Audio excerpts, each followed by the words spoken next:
The stagecoach lurched violently to the left, groaning like a dying animal before slamming back down onto the rutted track. Inside, Eliza Hart gripped the leather strap hanging by the window until her knuckles turned the color of old parchment. Dust, fine and choking, sifted through the cracks in the door frame, coating the interior in a persistent red film that tasted of iron and dry earth. It was late in the summer of 1878. The Wyoming Territory was not a place that welcomed strangers gently. It battered them. Outside, the sky was a bruised purple, breathless and scorching, pressing down on the endless sagebrush.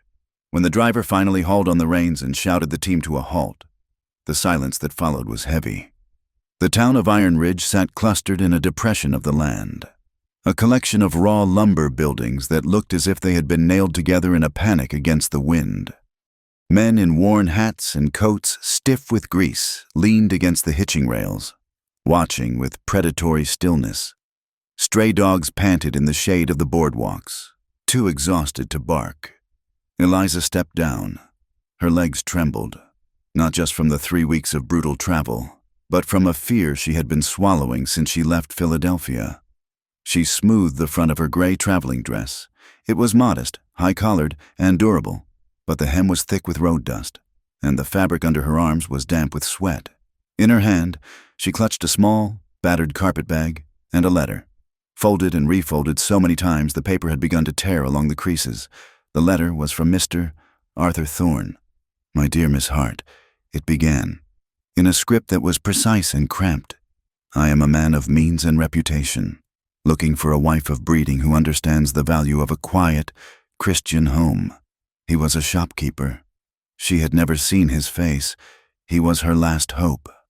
As she walked toward the dry goods store, keeping her eyes fixed on the painted sign to avoid the stares of the men spitting tobacco juice into the dust, memories of the last year assaulted her.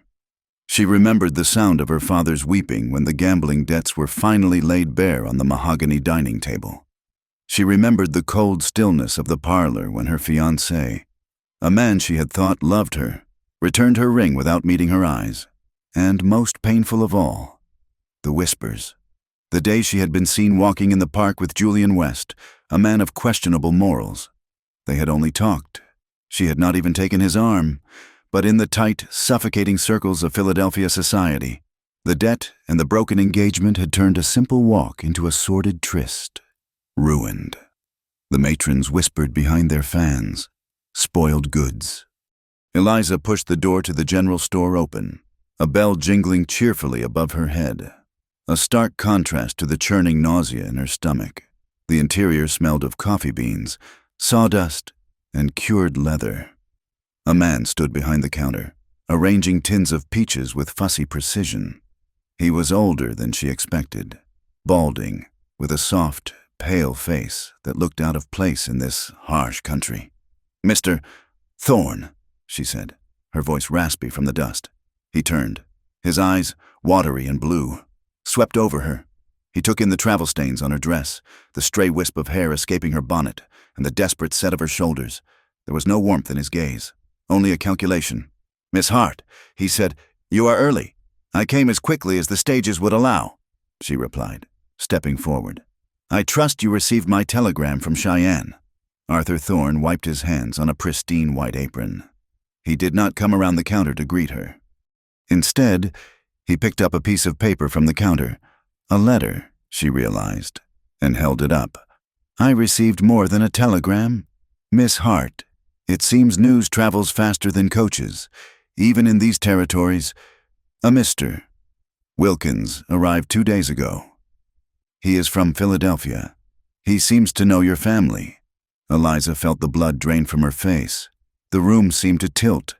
"He speaks of debts." Thorne continued, his voice rising, drawing the attention of 2 women examining bolts of calico near the back. "He speaks of a father who squandered a fortune on cards.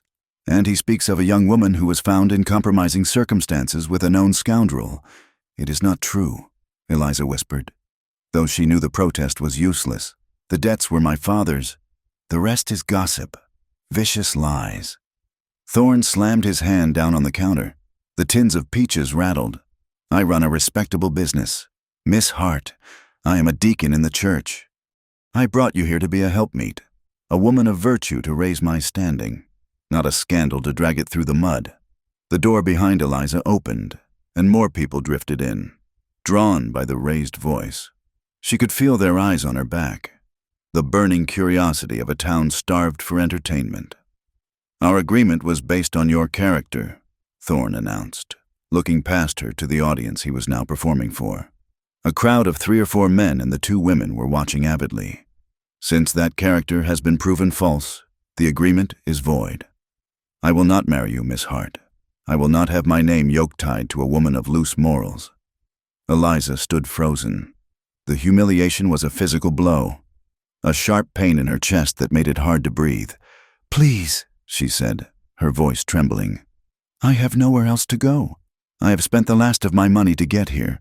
That is hardly my concern, Thorne said, turning his back to her to adjust a jar of pickles.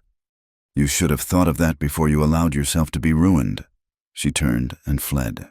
She burst out onto the boardwalk, almost colliding with a tall man stepping out of the shadows. But she did not stop. She heard the laughter ripple out from the store behind her. The women were already whispering, their heads bent together like conspirators. Did you hear? Ruined! A fallen woman! Here, in Iron Ridge. She found a room at a boarding house at the end of the street. It was a narrow, gray building that smelled of boiled cabbage and old sweat. The landlady, a woman with a mouth like a drawstring purse, took Eliza's last $3 and gave her a key to a room the size of a closet. That night, Eliza sat on the edge of the lumpy mattress, her hands folded in her lap. The wind had picked up, rattling the loose pane of glass in the single window.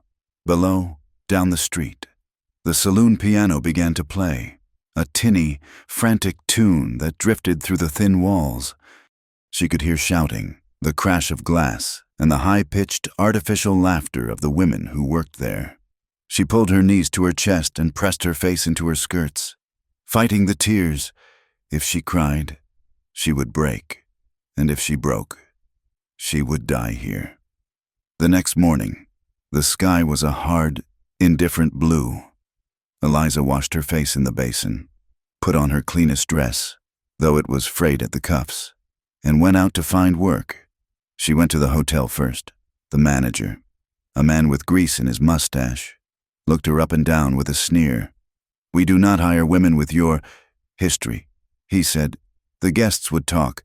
She went to the livery stable, hoping they might need someone to mend blankets or keep the office.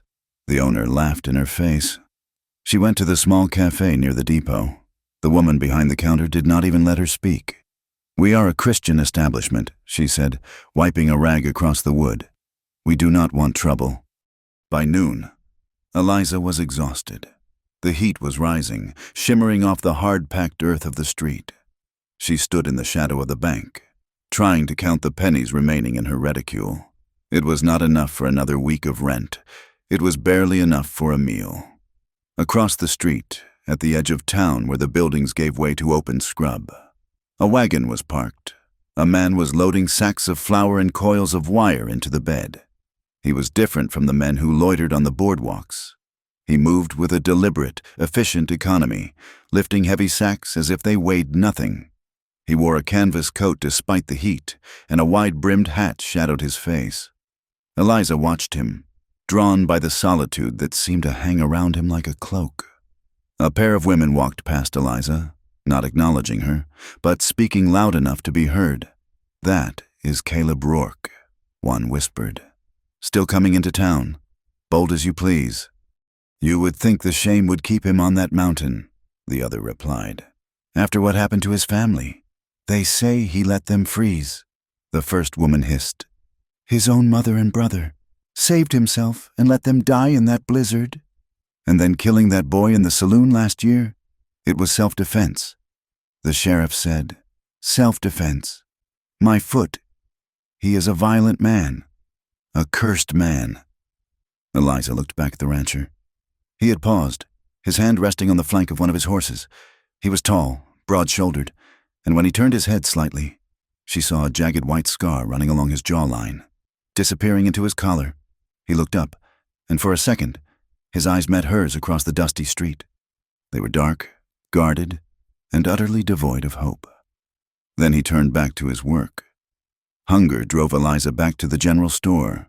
She needed bread, and perhaps she could plead with Mr. Thorne for a refund on the supplies he had promised to provide for the wedding. When she entered, the store was empty save for Thorne and the silent, brooding figure of Caleb Rourke, who stood near the back, examining a set of hinges. Thorne looked up, his face hardening. "I told you, Miss Hart. I have nothing to say to you. I am not asking for marriage, Mr. Thorne," Eliza said, holding her head high despite the trembling in her hands. "I am asking for decency. You promised to pay for my lodging for the first week. You promised to return fare if the arrangement did not suit. The arrangement did not suit because you are a fraud," Thorne snapped. "I owe you nothing. I have no money," she said, the desperation leaking into her voice. "I cannot leave. I cannot eat. Would you starve a woman because of a rumor?" Thorne sneered. "A woman of your talents need never starve. Miss Hart, I'm sure the saloon is hiring. They are always looking for fresh faces, however soiled they may be." The cruelty of the remark took Eliza's breath away. She stepped back, her hand flying to her mouth. From the back of the store, there was a sharp clatter as a heavy iron hinge was set down on a wooden barrel with unnecessary force. Thorne's eyes darted to the back. Caleb Rourke was standing there, watching them. The rancher's face was unreadable, but his body was tense, coiled like a whip. He looked from the shopkeeper's smug face to Eliza's pale, stricken one. He saw the way her hands shook, the way she held herself together by sheer force of will. "Can I help you, Rourke?" Thorne asked, his voice suddenly nervous. Caleb did not answer. He just stared at Thorne for a long, uncomfortable moment, his gaze heavy and flat. Then he picked up his purchase, threw a few coins on the counter, hard silver dollars that rang out in the silence, and walked past Eliza. He did not speak to her, but as he passed, he paused. The scent of pine resin, horse sweat, and rain-soaked earth washed over her. He looked at her, and she saw not judgment, but a flicker of recognition. It was the look of a wolf that sees another wolf caught in a trap. Then he pushed out the door and was gone. Night fell, bringing a suffocating darkness to the town. The wind had changed, turning from a hot breeze to a damp, chilling gust that smelled of ozone. In the saloon, the air was thick with smoke and the smell of stale beer. Caleb Rourke sat at a small table in the corner, his back to the wall. He nursed a glass of whiskey, listening to the room but not part of it. He rarely came to town, and when he did his business and left. But the storm was coming in fast. He could feel it in his bad knee, and he had decided to wait it out rather than risk the wagon on the pass in the dark. At the bar, two of his neighbor's ranch hands were laughing with a gambler in a silk vest. "Did you see her?" the gambler asked, spinning a coin on the bar top. "The little bird from the east." Thorne turned her out like a stray cat. "She will be in here by the end of the week," one of the hands said, wiping foam from his lip. "A woman like that, used to luxury. She will not last a day scrubbing floors. She will be looking for a warm bed soon enough. I hear she is experienced." The other hand leered. "Maybe I will offer her $1. Do you think she is worth $1? Caleb's hand tightened around his glass until he thought the heavy crystal might shatter. The anger was a cold, hard knot in his gut. He knew what it was to be the subject of their talk. He knew how they whispered about the blizzard, how they looked at him as if he carried death in his pockets. "Walk away," he told himself. "You cannot fight the whole world. Caleb, you tried that once, and a boy died." But the image of the woman in the store, her chin lifted, her eyes terrified but defiant, would not leave him. She was standing on a ledge, and the whole town was waiting to push her off. He downed the whiskey in one burn, stood up, and walked out.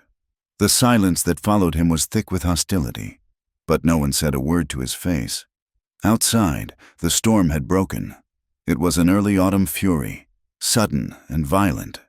The wind howled down the main street, driving sheets of freezing rain before it. The dust of the road turned instantly to a slurry of thick, sucking mud. Lanterns flickered in windows, struggling against the gloom.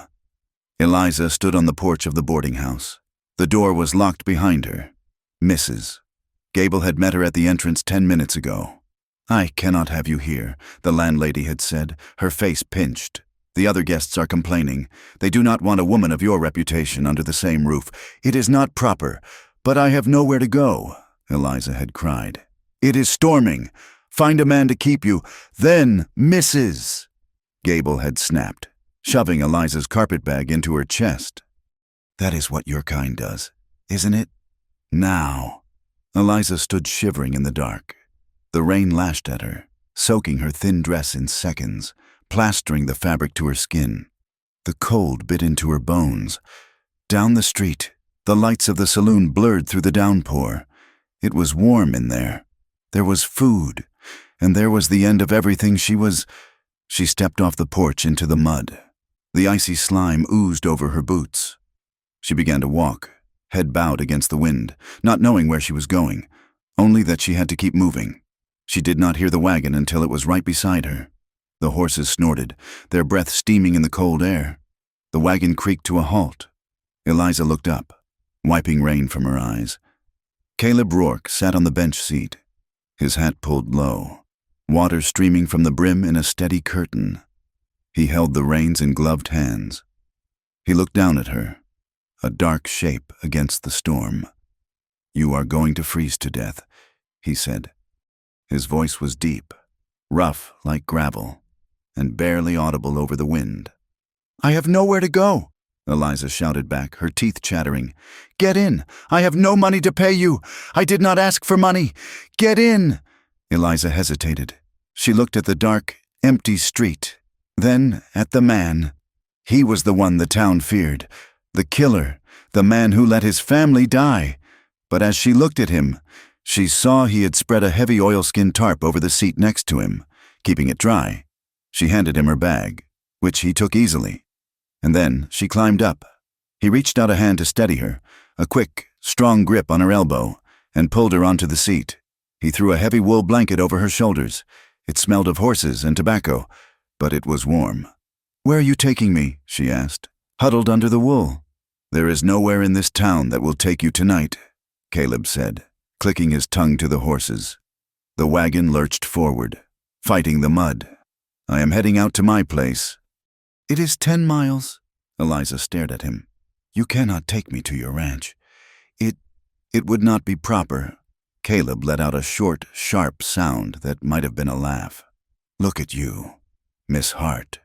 You are soaked, homeless, and the whole town already thinks you are a whore. I think we are past proper." The word hung in the air, brutal and true. Eliza shrank back into the blanket. They rode in silence for a long time. The only sounds, the drumming of the rain and the sucking of the wheels in the muck. The lights of the town faded behind them, swallowed by the dark. Eliza began to shake uncontrollably. The cold was seeping into her core. "I have no one," she whispered, the words torn from her by the dark. "My father is dead. My reputation is gone. I have nothing." Caleb did not look at her. He kept his eyes on the ears of the horses, his profile carved from granite. "I know," he said. He was silent for another mile. The isolation of the plains pressed in on them, vast and terrifying. "I have a ranch," Caleb said suddenly. His voice was flat, matter of fact. "It is good land, but it is too much for one man. The house is empty. It has been empty for a long time." Eliza watched him, waiting. "I need a wife," he continued, not looking at her. "The town, they talk. They make trouble for me because I am alone. They think a man alone is weak or dangerous. I need someone to manage the house, cook, keep the silence at bay." He paused, shifting the reins. "You need a name. You need protection. You need a place where no one can turn you out in the rain. Are you proposing marriage?" Eliza asked, her voice high and incredulous. "I am proposing a deal," Caleb said. "We marry. You take my name. You live in my house. I put food on the table and keep the wolves from the door. And what do you expect in return?" Eliza asked, her face burning in the cold. Caleb finally looked at her. The shadow of his hat brim hid his eyes, but she saw the scar on his jaw, white against his skin. "I expect you to work hard. I expect you to be honest. That is all," Eliza swallowed. "And marital duties?" Caleb turned back to the road. "I sleep in the bunkhouse sometimes. Or I will take the small room. I am not looking for a lover. Miss Hart, I buried my heart 6 years ago in the snow. I am looking for a partner to survive this." He pulled the horses to a halt at a fork in the road. To the left, the road led back toward the town, toward the saloon and the shame. To the right, the track disappeared into the black emptiness of the hills. "I will not force you," he said. "If you want, I will turn around and drop you at the saloon. They will take you in." Eliza stared out at the harsh, empty landscape. Lightning flashed in the distance, illuminating the jagged peaks of the mountains. It was a terrifying country, violent, unforgiving, but the man beside her sat steady as a rock. He offered no false promises. He offered no kindness, really, but he offered dignity. He offered a shield.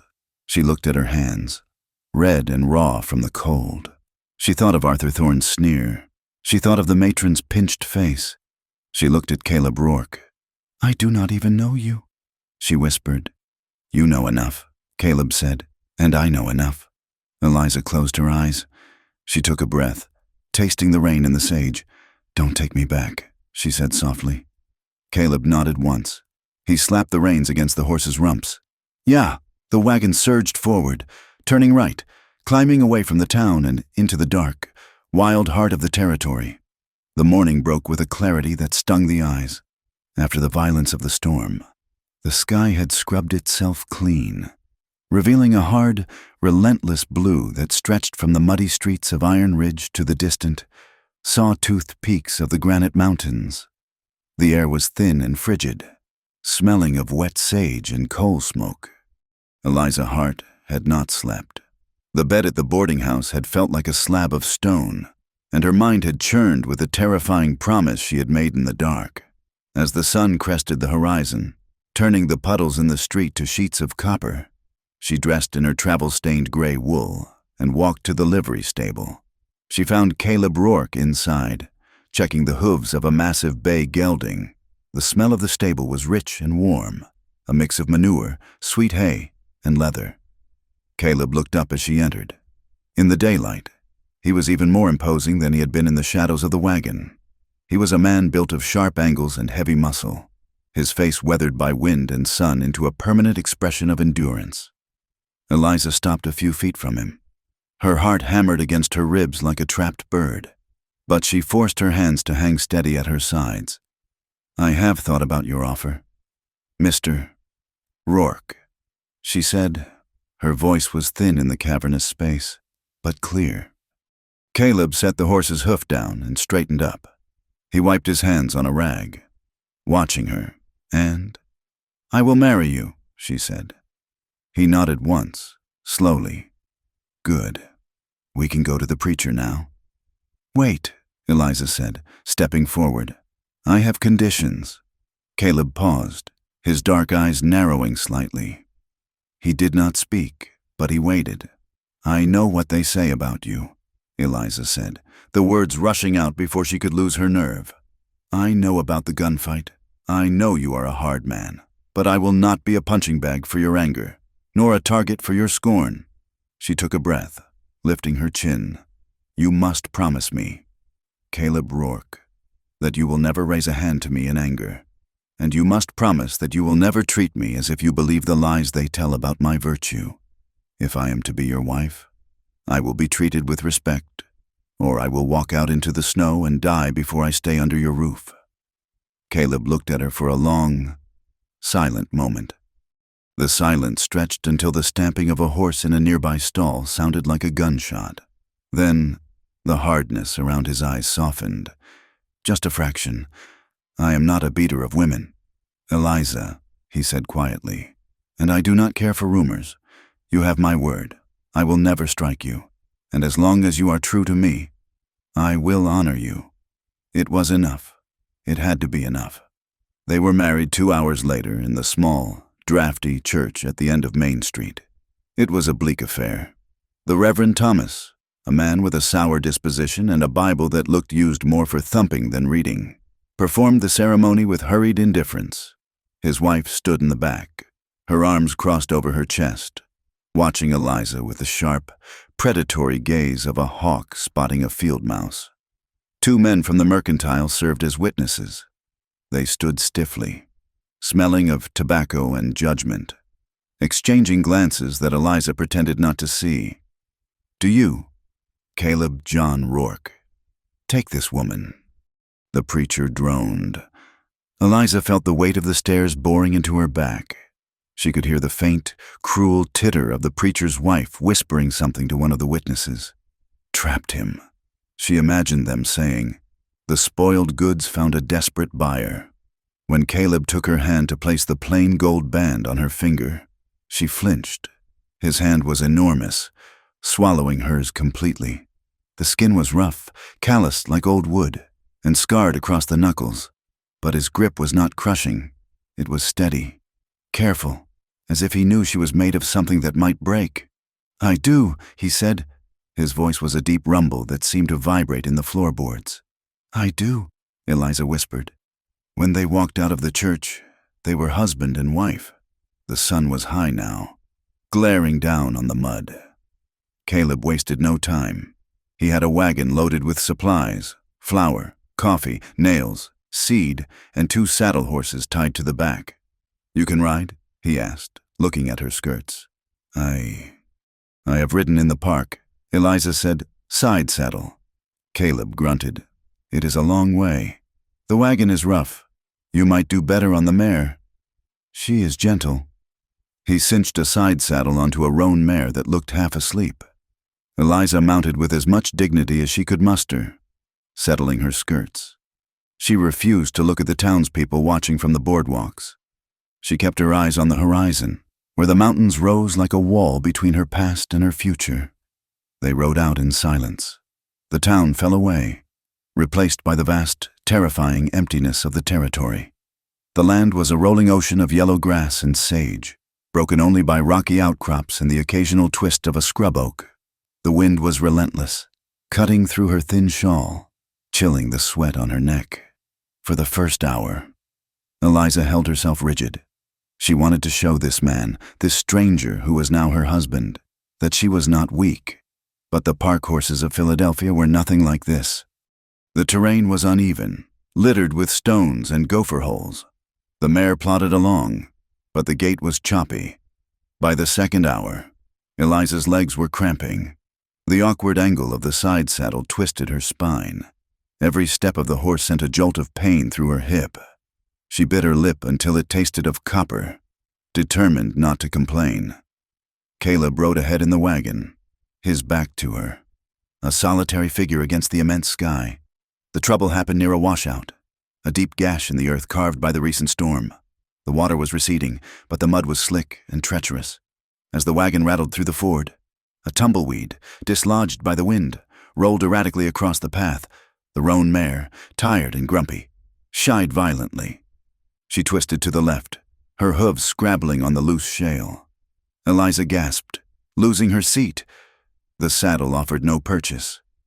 She slid dangerously to the side, gripping the single horn with white-knuckled desperation. The world tilted. She saw the muddy water of the washout rushing up to meet her. "Whoa!" The shout cracked through the air. Before Eliza could fall, a hand clamped onto the bridle of her mare, wrenching the animal's head down. Caleb had leaped from the moving wagon, moving with a speed that belied his size. He controlled the spooked horse with sheer strength, his boots sliding in the mud as he brought the animal to a halt. Eliza clung to the neck of the mare, her breath coming in ragged sobs. Her hat had been knocked askew, and her hair had come loose from its pins. "Are you hurt?" Caleb asked. He was standing right beside her leg, his hand on the mare's neck, soothing the animal with low, murmuring sounds. "No," Eliza stammered, pushing herself upright. I am sorry. I just lost my balance." Caleb looked at her. He saw the pale exhaustion in her face, the way she favored her left hip, the trembling of her hands. He looked at the side saddle, then at the rough terrain ahead. "That rig is no good for this country," he said bluntly. "And you are tired." "I can manage," Eliza insisted, though her voice wavered. "You will fall," Caleb said. "And if you break a leg out here, it is a long, painful ride to a doctor who might not even be sober." He tied the mare to the back of the wagon alongside the other spare horse. Then he walked to his own mount, the massive bay gelding he had unhitched from the wagon team to lead them across the washout. He swung into the saddle with fluid grace. "Come here," he said, extending a hand down to her. Eliza stared at him. "What?" "Ride with me," he said. "The wagon is too rough for you right now, and you cannot handle the mare on this ground. Come on." He reached down, gripping her under the arms. Eliza gave a small squeak of surprise as he lifted her effortlessly, pulling her up across the pommel of his saddle. She landed sideways, her legs dangling over the horse's shoulder, her back pressed against Caleb's chest. It was scandalous. It was intimate. It was terrifying. "Put your arms around my waist," he instructed, gathering the reins. "And hold on." Eliza hesitated, her face burning. She could feel the heat of his body through his canvas coat. She could smell the soap he had used that morning, mixed with the scent of tobacco and rain. Caleb didn't wait. He clicked his tongue, and the big bay surged forward. Eliza gave a sharp intake of breath and grabbed the leather of his coat, burying her face in his shoulder to hide her blush. But as the horse moved, she felt something change. The gelding had a long, rolling stride, powerful and smooth. It was nothing like the choppy gait of the mare, and behind her, Caleb was a solid wall. His arms came around her to hold the reins, effectively boxing her in, keeping her safe. "Relax," he murmured, his voice rumbling against her back. "Move with him. Do not fight it." Eliza slowly loosened her death grip on his coat. She let her body sway with the rhythm of the horse. The wind was still cold, but blocked by Caleb's broad shoulders. It no longer cut to the bone. They moved across the land, a single entity of man, woman, and horse. They crossed shallow streams where the water splashed high and silver. They climbed ridges where the wind whipped her hair across Caleb's face, and he did not brush it away. For the first time in months, since the scandal broke in Philadelphia, Eliza did not feel exposed. She felt anchored. "I have never ridden like this," she whispered, the words lost to the wind. Caleb leaned forward slightly to hear her. "What did you say?" Eliza turned her head, looking up at him. Her eyes were bright, the fear replaced by a sudden, intoxicating rush of adrenaline. A laugh bubbled up in her throat, a genuine sound that surprised them both. "I said I have never ridden like this," she called out, breathless. "It feels like flying." Caleb looked down at her. Her cheeks were flushed with wind and excitement, her eyes wide. For a moment, the guarded mask he wore slipped. The corner of his mouth twitched upward. "It is the only way to travel," he said. The tension in Eliza's shoulders melted away. She leaned back against him, trusting him to hold her. The miles passed in a haze of rhythmic motion and shared warmth. She became aware of the strength in his arms as he guided the horse, the steady beat of his heart against her shoulder blade. It was a strange, thrilling awareness, a physical closeness with a man she barely knew, yet who was the only thing standing between her and the abyss. They arrived at the ranch at dusk. It sat in the cup of a valley, sheltered by a ridge of pine. The house was built of weathered logs, gray as driftwood. A lean-to barn stood to the side, its roof patched with tin. A windmill creaked mournfully in the gusts, pumping water into a wooden trough. Beyond the fences, cattle grazed on the yellow grass, dark shapes under a sky that was turning a bruised purple. It was lonely. It was isolated. It was the end of the world. Caleb lowered her from the horse. Her legs were numb, and she stumbled. He caught her, his hands lingering on her waist for a second longer than necessary before he stepped back. "Home," he said, though the word sounded strange in his mouth. Inside, the house was clean but stark. There were no curtains on the windows, only shutters. A sturdy table with 2 chairs dominated the main room. A small bookshelf held a few worn volumes, Shakespeare, a Bible, a book on animal husbandry. There was only one bedroom. Eliza stood in the doorway of the bedroom, looking at the large iron bed covered in a heavy quilt. Her throat went dry. The reality of their arrangement crashed down on her. Caleb walked past her, carrying her carpet bag. He set it down at the foot of the bed. He turned to face her, taking off his hat. The lamp he had lit cast long shadows across his face, highlighting the scar on his jaw. "Eliza," he said. She jumped slightly at the sound of her name. "Yes?" He looked at the bed, then at her. He seemed to struggle for words. "I told you I would not force you," he said, his voice low. "And I meant it. You are my wife. This is your bed. But I do not expect duties. Not tonight. Not until you are ready. If ever." Eliza looked at him, surprised. She saw the tension in his jaw, the way his hands clenched the brim of his hat. He was a man, and she knew men had needs, but she also saw a deep, abiding loneliness in him that mirrored her own. She felt a flicker of something in her belly, not fear, but a strange, soft heat, desire, or just gratitude. She did not know. "Thank you, Caleb," she whispered. She hesitated, then stepped into the room. "But it is cold, and the bunkhouse looks drafty." She turned to face him, her face flaming but her eyes steady. "We are married. We can share the bed. To sleep." Caleb stared at her. His Adam's apple bobbed as he swallowed. "Are you sure?" "I am sure." That night was an agony of awkwardness and tenderness. They undressed in the dark, turning their backs to one another. When they climbed into the high bed, the mattress groaned. They lay inches apart, stiff as boards. The silence was loud. Outside, a coyote howled, a lonely, yipping sound that made the house feel like a raft on a dark ocean. Eliza could feel the heat radiating from Caleb's body. She could hear the slow rhythm of his breathing. She wanted to reach out and touch his arm, just to reassure herself that she was not alone. But she did not dare. "Good night, Eliza," Caleb whispered into the dark. "Good night, Caleb." She fell asleep to the sound of his breathing, feeling safer than she had in a year. The next few days were a blur of labor. Eliza threw herself into the work of the ranch with a desperation born of fear that if she was not useful, she would be cast out. She learned to cook on the temperamental iron stove, burning her fingers and the biscuits until she mastered the dampers. She hauled water from the pump until her hands were blistered and her back ached. She swept the dust that seemed to seep through the very walls. Caleb watched her, wary at first, then with a growing respect.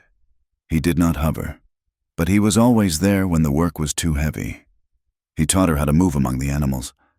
"Don't look them in the eye like a predator," he told her gently, guiding her hand to the neck of a milk cow. "Move slow. Let them know you are there. Talk to them." She learned that his voice, rough as it was with people, was magic with beasts. He spoke in a low drone that settled the nervous cattle. One afternoon, he found her mending a tear in his work coat. The stitches were small and precise. He ran his thumb over the repair, looking at her with an expression she couldn't quite read. "My mother used to sew like this," he said quietly. "It is good work, Eliza. Thank you." The praise, simple as it was, made Eliza's chest tighten. She turned away to hide the flush of pleasure, realizing how starved she had been for kindness. The riding lessons began the next week. Caleb insisted she learn to ride astride. "You cannot work cattle in a dress and a side saddle," he said. He gave her a pair of his old trousers, cut down and belted tight. Eliza felt absurd and exposed wearing men's clothing. But once she was in the saddle, a proper Western saddle this time, she felt the difference. She was riding the roan mare in the corral. Caleb stood in the center, holding a lunge line. Heels down, he commanded, "Sit deep. Do not perch." Eliza tried to adjust her seat, but the mare sidestepped. Eliza panicked, leaning forward, which was exactly the wrong thing to do. She slipped, sliding ungracefully down the mare's flank. She braced herself for the impact with the dirt, but it never came. Caleb was there. He caught her by the waist and elbow, absorbing her weight. She slammed into him, her chest against his, her face inches from his neck. For a heartbeat, neither of them moved. Eliza could feel the hard muscle of his arms, the rapid beat of his heart through his shirt. The air between them suddenly felt charged, heavy with static. She looked up, and his eyes were dark, pupils dilated. His gaze dropped to her mouth, then snapped back up to her eyes. He set her on her feet and stepped back as if he had been burned. "Keep your heels down," he said, his voice rougher than usual. "Try again." Eliza climbed back on the horse, her heart thundering so loud she was sure he could hear it. Winter was coming. The evenings grew shorter, the cold biting deeper. One night, the wind was howling around the eaves with a mournful shriek. Snow clouds were piling up over the western hills, blotting out the stars. They sat by the stove, drinking bitter coffee from tin cups. The warmth of the fire created a small, intimate circle of light in the dark house. Eliza looked at Caleb. He was staring into the flames, his face drawn. "Why do they hate you, Caleb?" she asked softly. "I mean, really?" Caleb took a sip of coffee. He did not look at her. "Because I lived," he said. Eliza waited. 6 years ago, he said, "A winter like this one. My father, my mother, and my little brother, Samuel. We were bringing the herd down from the high pasture. The storm hit fast, a whiteout. You could not see your hand in front of your face." He paused, his knuckles white on the cup. "My father's horse broke a leg. My mother stayed with him. I took Samuel. I told them I would get him to the line shack and come back, but the snow, I got turned around. I lost the trail. Samuel was only 10. He got so cold. I tried to carry him." Caleb's voice cracked. He cleared his throat. A harsh sound. "I passed out. When I woke up, the storm had broken. I was half frozen, but I was alive. Samuel he was gone, and my parents were found 3 days later. Frozen." Eliza's hand covered her mouth. "Oh, Caleb. The town." Caleb continued bitterly. "They said I panicked. They said I left them to save myself. The law cleared me. But in their eyes, I am the man who walked away from his family to save his own skin. And then, when that boy drew on me in the saloon last year, they saw what they wanted to see. A killer." He looked at her then, his eyes raw with a grief that had never healed. Eliza reached out. She did not think about it. She laid her hand over his rough, scarred fist on the table. "They are wrong," she said fiercely. "You are not that man. You are the man who stopped a wagon in the rain for a stranger. You are the man who catches me when I fall." Caleb looked at her hand covering his. He turned his hand over, slowly, interlacing his fingers with hers. His palm was warm. "And you?" he asked. "Why did you really leave?" Eliza looked down at their joined hands. "My father gambled everything away," she whispered. "We lost the house, the servants, my fiancé. He did not want a penniless bride, but it was not just the money." She took a breath. "I was seen in a parlor with a man. Julian, he was persistent. He cornered me. I shouted, and he left. Nothing happened. He never even touched me. But the maid saw us, and by the next morning, the story was that I had given myself to him to pay my father's debts." She looked up, tears stinging her eyes. "I was innocent. Caleb," but it did not matter. The lie was more interesting than the truth. Caleb's grip tightened on her hand. His jaw hardened, the muscle jumping under the skin. "It is a poison," he said softly. "Gossip. It eats everything good." He lifted her hand, bringing it to his lips.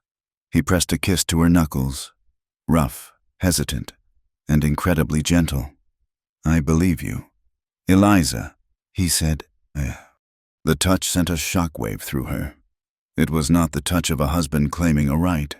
It was the touch of a man offering an alliance, a shared fortress against a cruel world. In the dim light of the stove, with the snow beginning to hiss against the window panes, the distance between them shrank.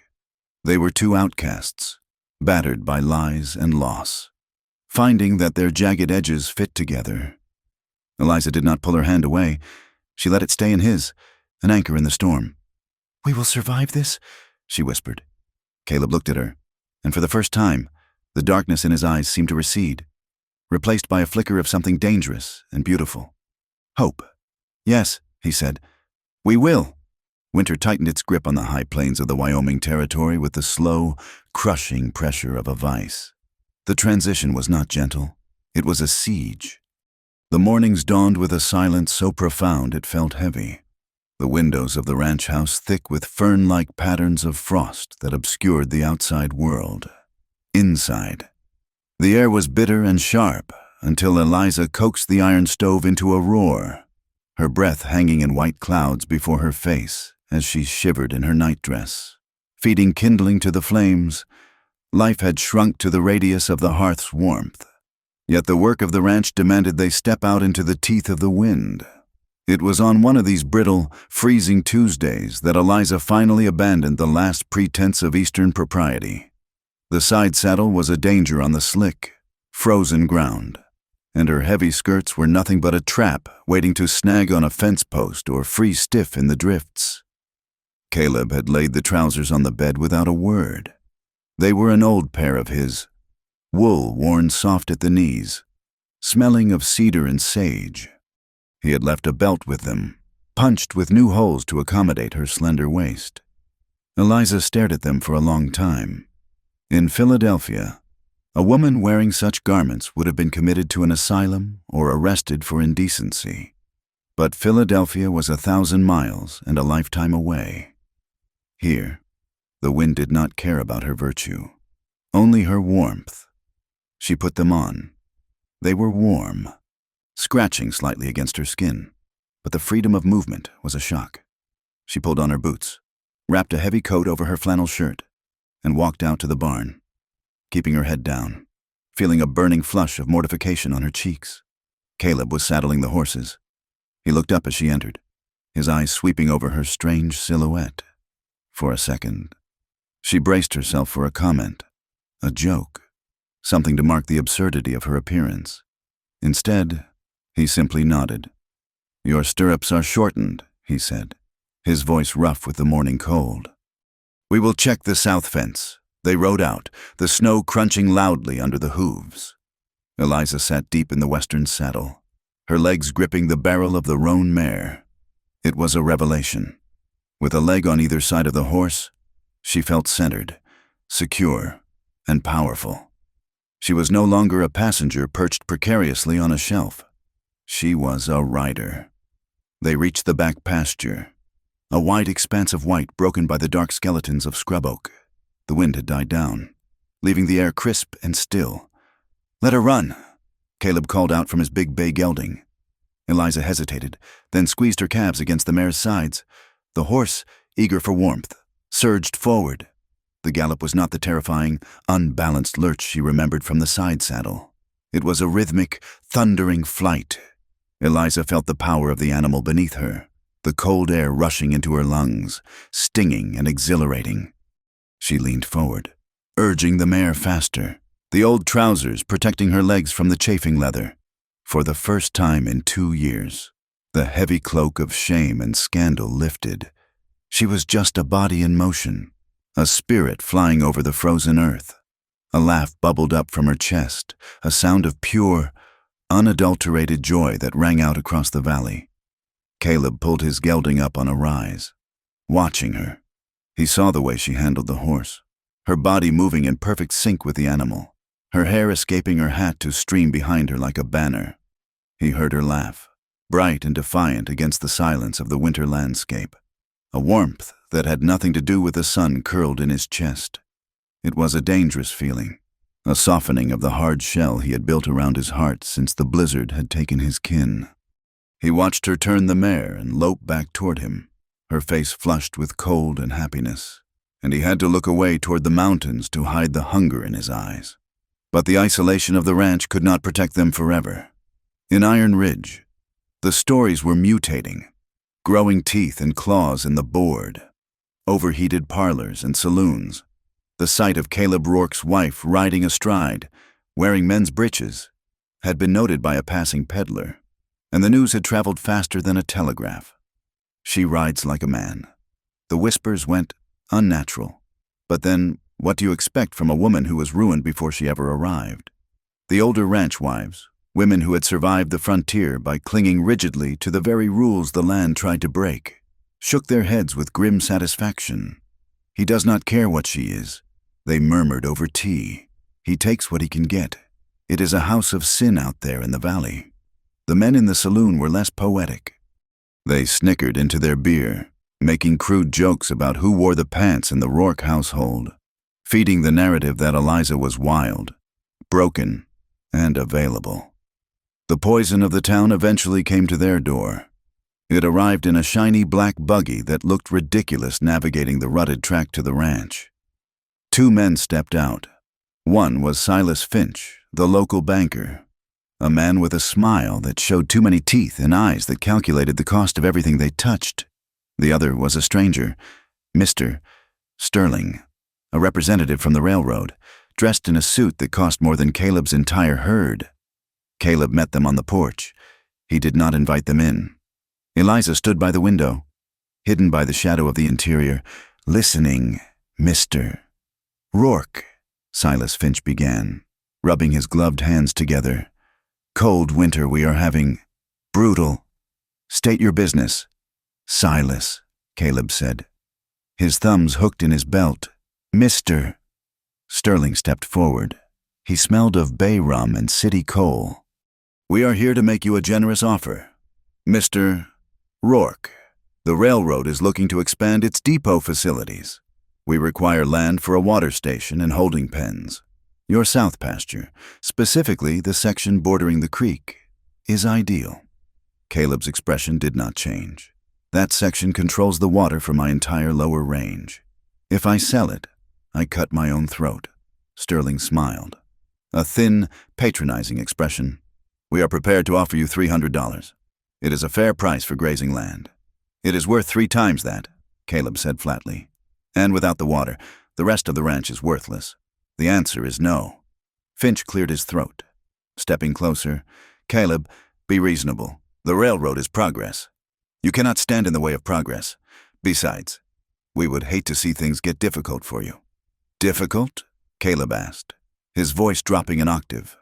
You are a man with a complicated history, Finch said, his voice lowering to a conspiratorial, oily tone. And your new wife, well, her reputation is fragile. Is it not? Rumors are ugly things. Caleb, they can make it very hard for a man to do business, to find buyers for his beef, to get credit at the store. Eliza's breath hitched. She pressed her hand to her mouth. They were using her. Her past was a weapon they were holding to Caleb's head. Caleb went very still. It was the stillness of a predator before the strike. He took one step forward, looming over the banker. Are you threatening me, Silas? I am merely offering advice. Finch stammered, stepping back. For the sake of peace, you want to live quietly, do you not, with your wife? Get off my land, Caleb said. The words were quiet, but they carried a violence that made the two men flinch. Mr. Rourke, consider the... Sterling began. Now, Caleb barked. The men scrambled back into their buggy. As they turned the horses, Finch shouted back, bravado returning with distance. You are making a mistake, Rourke. You cannot fight the money. You will regret this. Caleb watched them go, standing at the fence line long after the buggy had disappeared over the ridge. His fists were clenched at his sides, the leather of his gloves straining. He knew, as surely as he knew the signs of a coming storm, that a quiet war had just been declared. Eliza walked out onto the porch. She wrapped her shawl tight around her shoulders. Caleb turned. His face was a mask of fury. But when he saw her, he tried to smooth it away. You heard, he said. I heard. She walked down the steps to stand beside him. The wind whipped her skirts around her ankles. You should have taken the money, she said softly. Caleb looked at her as if she had slapped him. What? I am a liability. Caleb. She looked down at the frozen ground. They are going to use me to hurt you. My reputation. It is a weight around your neck. Maybe you would be better off if I left, if you did not have the burden of defending a ruined woman." Caleb reached out and took her by the shoulders. His grip was hard, almost painful. "Stop it," he hissed. He shook her. Just once, gently. "Look at me. Eliza." She looked up. His eyes were blazing with an intensity that made her knees weak. "I made a choice," he said, his voice rough. "I chose you. I do not regret it. Not for a second. Let them talk. Let them try to squeeze us. I would rather lose every acre of this land than bow to men like that, and I would rather have you, with all your so-called ruin, than the respect of every hypocrite in that town." His words were gruff, angry even, but the sentiment behind them hit Eliza with the force of a physical blow. He was not just defending his property. He was defending her. Her chest ached with a mixture of hope and terror. He was willing to fight the world for her. But could they win? 2 weeks later, the larder was running low. They had to go to town. It was a gray, sullen day. Iron Ridge was busy. The streets churned into frozen ruts of mud and ice. Eliza walked beside Caleb, keeping her head high, ignoring the heads that turned as they passed. She wore her best dress, concealed under a heavy wool coat, but she felt naked under the stairs. They loaded the wagon with flour, coffee, and sugar. As they passed the saloon, the doors swung open, spilling warm, stale air and noise onto the boardwalk. A group of cowhands from the Triple Bar Ranch spilled out, laughing. They were young, drunk, and mean. "Well, look who it is," one of them drawled, leaning against the post. The happy couple, another one, a man with a broken nose and watery eyes, looked Eliza up and down with a leer that made her skin crawl. "Hey there, Missy," he called out. "Is it true what they say, that you learned a few tricks back east?" The other men laughed, a sharp, cruel sound. Caleb stopped. He did not turn, but Eliza felt his arm tense under her hand. "Come on, Caleb," she whispered, tugging at him. "Please, just walk away." But the man with the broken nose was emboldened. He stepped off the boardwalk, blocking their path. He reached out a dirty hand and grabbed Eliza's wrist. "Do not be shy, darlin'," he slurred. "Why don't you come inside and show us how a city girl rides?" The world seemed to stop. Eliza froze, the man's fingers digging into her skin. Then a shadow moved. Caleb did not draw the Colt Navy revolver at his hip. He stepped in, moving with terrifying speed. He caught the man's wrist, the one holding Eliza, in a grip that looked like it could crush bone. He twisted. The man yelped, his knees buckling as he was forced down into the mud. Caleb leaned down. His face was inches from the man's ear. He did not shout. His voice was a low, lethal vibration, like the growl of a wolf protecting its kill. "Touch her again," Caleb said, "and I will remove the hand." "Do you understand me?" The cowboy nodded frantically, his eyes wide with shock and pain. Caleb released him. The man scrambled backward in the mud, clutching his wrist. The other cowhands had gone silent, their hands hovering near their guns but not daring to draw. They saw the look in Caleb Rourke's eyes, the look of a man who had killed before and was ready to do it again. "We are leaving," Caleb said to the group. He took Eliza's elbow and guided her to the wagon. They climbed up and drove out of town without looking back. But the damage was done. Eliza could feel the eyes of the town on them, the shopkeepers in their windows, the women on the street. As the wagon rattled over the frozen plains, the silence between them was suffocating. Back at the ranch, as soon as the door latched behind them, Eliza shattered. She threw her bonnet onto the table with a cry of frustration. She paced the small room, her hands tangling in her hair. "Did you see them?" she cried, her voice cracking. "Did you hear them? They think I am a whore. Caleb, they think I am dirt." Caleb stood by the door, watching her. "They are fools. Eliza, drunks." "It does not matter if they are drunks," she screamed, turning on him. "It is what everyone thinks. I am branded. I never did anything. I never touched that man in Philadelphia. I was innocent. And now I am here, working my fingers to the bone, trying to be a good wife, and I am still just spoiled goods. She collapsed onto one of the chairs, burying her face in her hands, sobbing with the weight of months of suppressed shame. It is not fair. I just wanted to survive. Caleb watched her weep. The sound tore at him. He walked over to the table and sat opposite her. He reached out, hesitating, then pulled his hand back. I used to think that way too, he admitted quietly. Eliza looked up, her eyes red and swollen. What? Before I met you, he said, staring at the grain of the wood table. When I heard about women who were ruined, I thought, well, where there is smoke, there is fire. I thought a woman's virtue was something she either kept or threw away. I judged them. Eliza stared at him, hurt flashing in her eyes. But then, Caleb continued, his voice hardening. I remembered the blizzard. He looked up at her, and his eyes were full of a dark, swirling pain. When my family died, the town needed a reason. They could not accept that the weather just kills, that God takes good people for no reason. So they made a story. They said I was reckless. They said I was arrogant. They said I left my brother to die because I was a coward. He slammed his hand on the table. It was a lie. I carried him until my legs gave out. I crawled through the snow until I went black. But it did not matter. The lie made sense to them. It made them feel safe. If I was the villain, then they were safe from the storm. He looked at Eliza, his expression softening. I see you.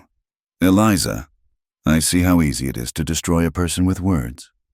You are not what they say, and I am sorry that my name, my reputation, is dragging you down further. Eliza wiped her tears. She looked at this scarred, broken man, and she felt a sudden, fierce surge of protectiveness. It is not your fault, she said. It is us against them, Caleb. But the anger was still there, buzzing in the air like a trapped fly. They argued then, a sharp, jagged release of tension. She accused him of being too reckless in the saloon. He accused her of caring too much about the opinions of people who meant nothing. They went to bed in silence, the air in the small house thick with unsaid words. 2 nights later, the real winter arrived. It began as a low moan in the chimney, then escalated into a shriek. The wind hit the house like a physical blow, shaking the timbers. The temperature plummeted. Snow drove against the walls, finding every crack, piling up in drifts that reached the windowsills in hours. The roof groaned under the weight. Caleb was restless. He paced the floor. I have to check the stock, he said, pulling on his heavy buffalo coat. The barn roof is old. If it caves in, we lose the horses. You cannot go out there, Eliza cried, grabbing his arm. It is a whiteout.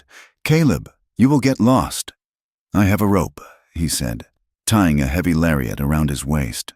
I will tie off to the porch. I will be back.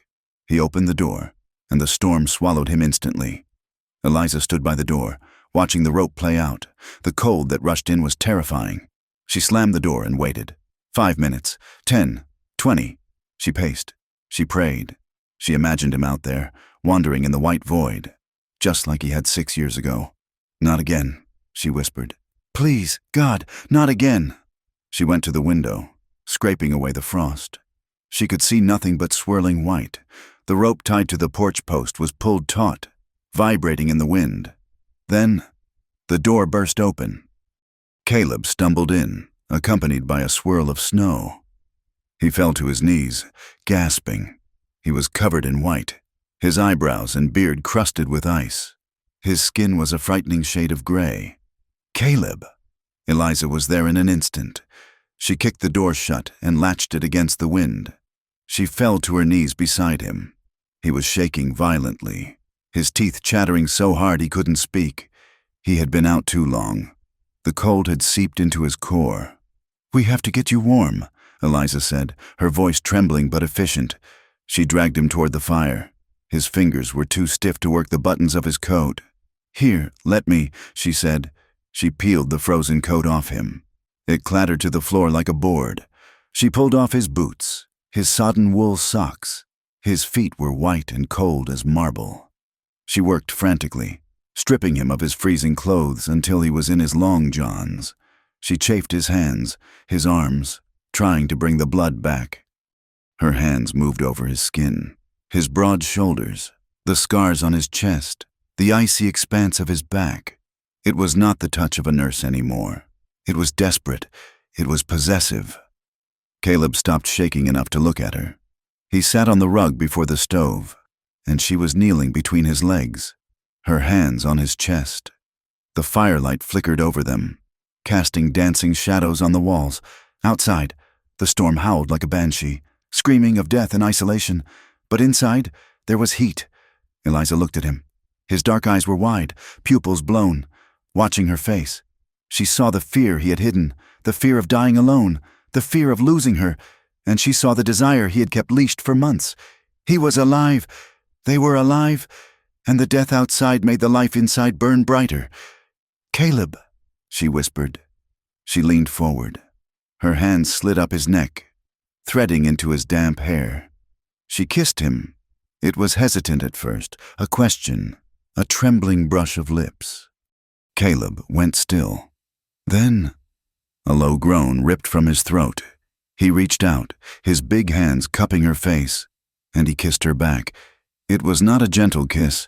It was starving. It was the taste of coffee and desperation. He pulled her against him, burying his face in her neck, inhaling her scent. Eliza gasped, feeling the hardness of his body against hers. The fear of the storm evaporated, replaced by a fierce, driving need. She didn't want to be the fragile lady anymore. She wanted to be this raw, real woman holding onto her husband in the dark. "Take me to bed," she whispered against his mouth. Caleb pulled back, looking at her, searching for any sign of hesitation. "You are sure? I am your wife. Caleb, I want you." He stood up, scooping her into his arms as if she weighed nothing. He carried her to the bed, the storm forgotten. Their first night was not a silent, dutiful act. It was full of whispered reassurances and the friction of skin on skin. Caleb was careful, his hands reverent, touching her as if he couldn't believe she was real, as if he expected her to shatter. But Eliza did not shatter. She met him, touch for touch. When he hesitated, afraid of his own strength, she pulled him closer. She guided his hands. It was about trust. It was about surrendering the armor they both wore. When they finally joined, Eliza felt a sharp, sweet shock, not just of the body, but of the soul. She was not being taken, she was giving, and she was being received. Caleb buried his face in her hair, whispering her name like a prayer. For the first time in years, he felt clean. The shame of his past, the guilt of his survival, washed away in the heat of her skin. He was not the monster the town feared. He was a man, and he was loved. Later, the storm began to ease. The howling wind dropped to a low mutter. They lay tangled in the quilts, limbs heavy and warm. The fire had burned down to embers, casting a soft, red glow in the room. Eliza rested her head on Caleb's chest, listening to the slow, steady beat of his heart. She traced the line of the scar on his jaw with her fingertip. "I was afraid," she confessed quietly, her voice husky. "Of the storm?" Caleb asked, his arm tightening around her. "No, of this, of wanting this life, back east. Everything is so safe, so predictable. Here, everything tries to kill you. The cold, the men, the land, but—" She propped herself up on one elbow, looking down at him. "But I have never felt so alive. I was afraid that if I let myself love this, love you, that it would all be taken away." Caleb reached up and tucked a strand of hair behind her ear. His face was open, vulnerable in a way she had never seen. "I do not know how to be a husband, Eliza," he admitted, his voice rough. "I know how to work steers. I know how to fix a fence. I know how to survive, but I do not know how to be soft. I am afraid I will fail you." Eliza smiled, a soft, tired curve of her lips. "You kept me warm. Caleb, you stood up for me in the mud. You came back from the storm." She kissed his palm. "You are doing just fine." Outside, the clouds broke, the moon, full and brilliant. spilled its light over the valley. The snowdrifts glittered like crushed diamonds, vast and silent and beautiful. The land was harsh. Yes, it was unforgiving. But inside the small, battered house, something new had taken root, something stronger than the cold. They fell asleep in each other's arms. The physical and emotional distance between them closed, leaving only a fragile, fiercely real bond that defied the empty world outside. Spring arrived in the Wyoming Territory, not with a gentle unfurling of green, but with a violent, heaving thaw that turned the world to mud. The snow, which had held the land in a white chokehold for months, collapsed into slush under a sun that suddenly felt too close and too hot.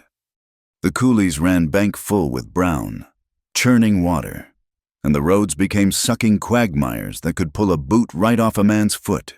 It was a season of revelation. The retreating drifts revealed the bones of cattle that had huddled against the fence lines and simply stopped breathing in the deep freeze. It revealed fences blown flat by the gales, the wire twisted like rusted yarn. And down by the creek, the high water had eaten away a massive section of the bank, leaving the roots of the cottonwoods exposed and dangling like severed nerves.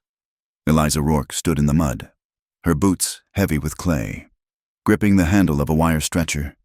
She wore Caleb's old trousers and a canvas coat that was stained with grease and earth. Her hands, once soft and pale from her life in Philadelphia, were now brown and calloused, stronger than she ever imagined they could be. Pull. Caleb grunted from the next post. Eliza leaned back, putting her weight into the leverage. The barbed wire sang tight, humming in the damp air. Caleb hammered the staple home with 2 sharp strikes, the sound ringing out across the empty valley. "Good," he said, straightening up and wiping sweat from his forehead with his forearm. "That should hold." Eliza released the tension and smiled at him. It was a tired smile, but it reached her eyes. Over the last month, a new lightness had settled between them. The desperate, huddled intimacy of the blizzard had evolved into a working partnership. She was no longer the fragile guest in his house. She was part of the machinery of the ranch. She watched him check the fence line, his broad back moving with a rhythm she knew by heart now. He turned, catching her staring, and the corner of his mouth ticked up. "What are you looking at?" "Mrs. Rourke," he teased gently. "Just a rancher who needs a haircut," she retorted, walking over to him. Caleb caught her by the waist, pulling her in despite the mud on their clothes. He kissed her, not with the frantic hunger of the storm, but with a familiar, easy warmth. It was a stolen moment behind the shelter of the windbreak, a secret rhythm that punctuated their days of hard labor. "I will get a haircut when the calving is done," he murmured against her hair. Eliza laughed, leaning into him. The smell of him, sweat, wet wool, and tobacco, was the scent of safety. For a moment, standing there in the ruin of Winter's End, she felt an overwhelming sense of belonging. She was not the ruined girl from the East anymore. She was Eliza Rourke, and she was home. But beneath the joy, a secret was taking root. It had been 6 weeks since her last monthly bleeding. At first, she had dismissed it as a result of the cold or the hard work. But as the days passed, a faint, dizzying sensation had begun to plague her in the mornings, and certain smells, the rendering of fat, the raw scent of fresh milk, made her stomach turn. A fragile hope was blooming in her chest, terrifying and sweet. She found herself watching Caleb when he didn't know she was looking. She watched his large, scarred hands as he mended a bridle or whittled a piece of wood by the fire. And she imagined those hands holding something incredibly small, a child, a new life to replace the ones he had lost. But the fear was there, too. This land was hard on the young, and their position here was precarious. The trouble with the railroad and the banker. Silas Finch had not vanished with the snow. If anything, the thaw seemed to have brought the snakes out of their dens. Strange riders had been seen on the ridges at dusk, men who did not work for any of the neighboring ranches. They sat on their horses, silhouetted against the purple sky, watching the Rourke place. 2 days ago, Caleb had found a section of fence on the west ridge cut clean through. It was not a break from the wind or a bull. The wire had been snipped. 20 head of cattle had wandered dangerously close to a deep ravine before Caleb and Eliza had managed to turn them back. Caleb had grown quiet since then. In the evenings, instead of reading or talking, he would sit at the table with his maps and a stack of legal papers, his brow furrowed. He was a man who understood cattle and weather, but the intricate, predatory language of deeds and rights of way was a foreign tongue to him. He knew he was being circled by wolves, but these wolves wore suits and used the law as their teeth. "I have to ride to the north pasture," Caleb said one morning, buckling his gun belt. It was a gesture he made more often these days. "I want to check the water tanks. Take care." "Caleb," Eliza said, handing him a sack of biscuits. He paused, looking at her with a shadow in his eyes. "Stay close to the house. Eliza, if anyone comes, you keep the shotgun by the door." "I will," she promised, after he rode out. The silence of the house felt oppressive. The larder was low on coffee and salt.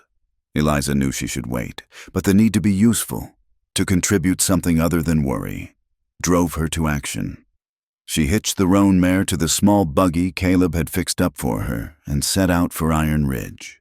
The town was a mess of mud and activity. Wagons churned through the slurry of the main street. As Eliza tied the mare outside the general store, she felt the familiar weight of eyes on her.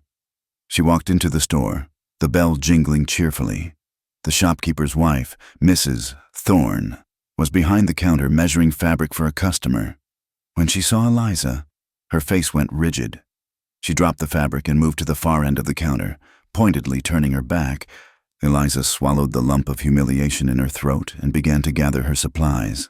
A sack of flour, a tin of coffee, a small bag of peppermint sticks for Caleb. A surprise. As she moved through the aisles, she heard the whispers. They were not even trying to be quiet anymore. "Look at her," a voice murmured. "Bold as brass. I heard she is with child," another whispered. "Already? Well, they say she was experienced before she ever got here. Who knows whose child it is?" Eliza's hand froze on a tin of peaches. The blood drained from her face. How could they know? She had not even told Caleb yet. But gossip in a frontier town was a dark magic. It divined secrets from the air. She walked to the counter to pay. Standing there was Mrs. Gable, the pious woman who ran the boarding house where Eliza had spent that first miserable night. Mrs. Gable was a large woman with a face like a clenched fist. "Mrs. Rourke, Mrs. Gable said loudly, her voice dripping with false concern. "We were just saying what a pity it is." Eliza looked at her, trembling slightly. "Excuse me? A pity that a child should be raised so far out." "Mrs." Gable continued, looking around to ensure she had an audience. "Away from the school, away from the church, and away from proper moral influences. It takes a decent woman to raise a decent child, after all. And out there, with your history, well, it is a shame for the innocent, is it not?" The store went silent. The implication hung in the air. Eliza was unfit. Her child would be tainted. Eliza looked at the faces around her, the smirking men, the judgmental women. She felt small and dirty, the way they wanted her to feel. She wanted to run, but then she remembered Caleb. She remembered him standing in the mud, twisting the wrist of the man who had touched her. She remembered his voice saying, "I chose you." She lifted her chin, her hands, resting on the counter, stopped shaking. "My husband and I are building a home." "Mrs. Gable," Eliza said, her voice clear and steady. "It is a home built on hard work and loyalty, which is more than I can say for a town that feeds on the misery of strangers. What happens in my marriage, and what happens in my womb, is none of your concern, and it is certainly none of God's business what you whisper in this store." She threw the coins for her goods on the counter, hard silver dollars that rang out like a gavel. "Good day," she said. She grabbed her supplies and walked out, leaving a stunned silence in her wake. She was shaking by the time she got the buggy moving. The adrenaline was fading, leaving her sick and lightheaded. She drove the mare hard. wanting only to be back within the fences Caleb had built. The weather turned as she reached the halfway point. Thunderheads, black and anvil-shaped, had built up over the mountains unnoticed. They rolled down into the valley with terrifying speed. The sky turned a sickly green. The wind picked up, whipping the mane of the mare into a frenzy. Eliza urged the horse on, clicking her tongue. "Come on, girl, almost there."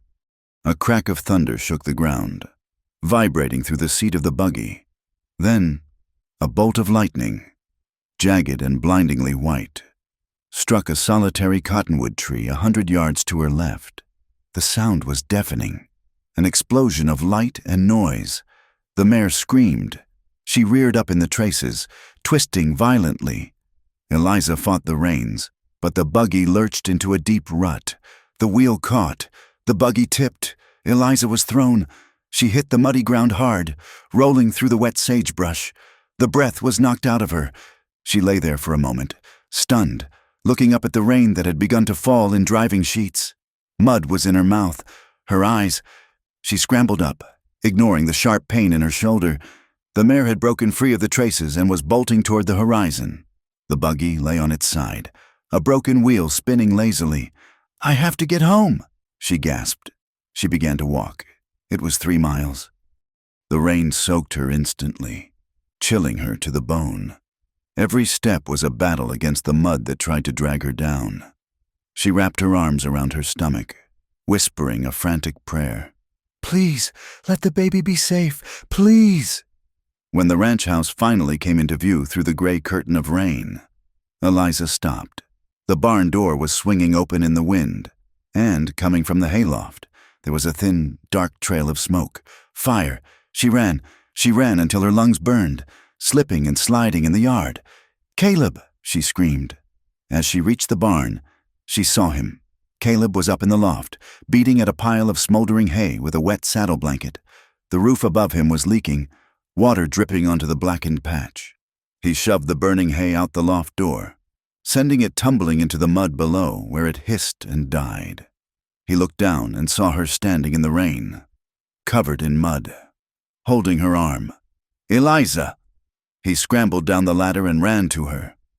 He grabbed her by the shoulders, his eyes wild. "Where is the buggy? Are you hurt?" The horse spooked. "The lightning," Eliza stammered, pointing at the smoke. "The fire. Someone set it," Caleb growled, looking back at the barn. "I found an oil rag. They tried to burn us out. If the rain hadn't started, if I hadn't come back early." He looked back at her, seeing her shivering, her pale face. He scooped her up into his arms and carried her toward the house. Inside, he set her down near the stove and began to frantically feed wood into the fire. He was shaking with rage. "I will kill them," he muttered. "I will find them and I will kill them." "Caleb, stop," Eliza said, her teeth chattering. She reached out and took his hand. He looked at her, his face streaked with soot and rain. "Caleb, I have to tell you something." He froze. "What is it? Are you injured?" "No. I mean, I don't think so, but—" She took a deep breath, pressing his hand against her stomach. "I think I am with child. Caleb." The silence in the room was absolute, save for the crackling of the fire. Caleb stared at her stomach, then up at her face, his expression fractured. The rage drained away, replaced by a shock so profound it looked like fear. "A child?" he whispered. "Yes, I have been sure for a week." Caleb fell to his knees before her. He wrapped his arms around her waist, burying his face in her wet lap. His shoulders shook. "A baby," he murmured. "Oh, God, Eliza!" He looked up, and his eyes were wet. A tight, fragile joy broke through the fear on his face. "I will protect you," he swore, his voice fierce. "I will build a wall around this house high enough to touch the sky. No one will touch you. No one will touch him." He held her as the storm raged outside, and for an hour, they allowed themselves to believe that love was a shield strong enough to stop the world. But the world was cruel, and the body was fragile. 3 days later, the sun was shining. The mud was beginning to dry. Caleb was out repairing the corral fence, determined to fortify their home. Eliza was inside, sweeping the floor. She felt a sudden, sharp cramp in her lower belly. It was like a knife twisting. She gasped, dropping the broom. She grabbed the edge of the table, doubling over. "No," she whispered. "No, please." Another cramp ripped through her, stronger than the first. And then the warm, terrifying sensation of wetness running down her legs. She stumbled toward the bedroom. She had to lie down. If she lay down, it would stop. It had to stop. She didn't make it. She collapsed on the rough wooden floor near the foot of the bed. The pain was blinding, a white-hot agony that narrowed her vision to a tunnel. She curled into a ball, clutching her stomach, weeping. She called out for Caleb, but her voice was a thin, reedy sound that didn't reach past the walls. She was alone. The world was dissolving into a blur of agony and loss. She felt the life slipping out of her, a tide she could not stem. Caleb found her 20 minutes later. He came in through the door, calling her name, a joke on his lips. He stopped. He saw the broom on the floor. He saw her crumpled form.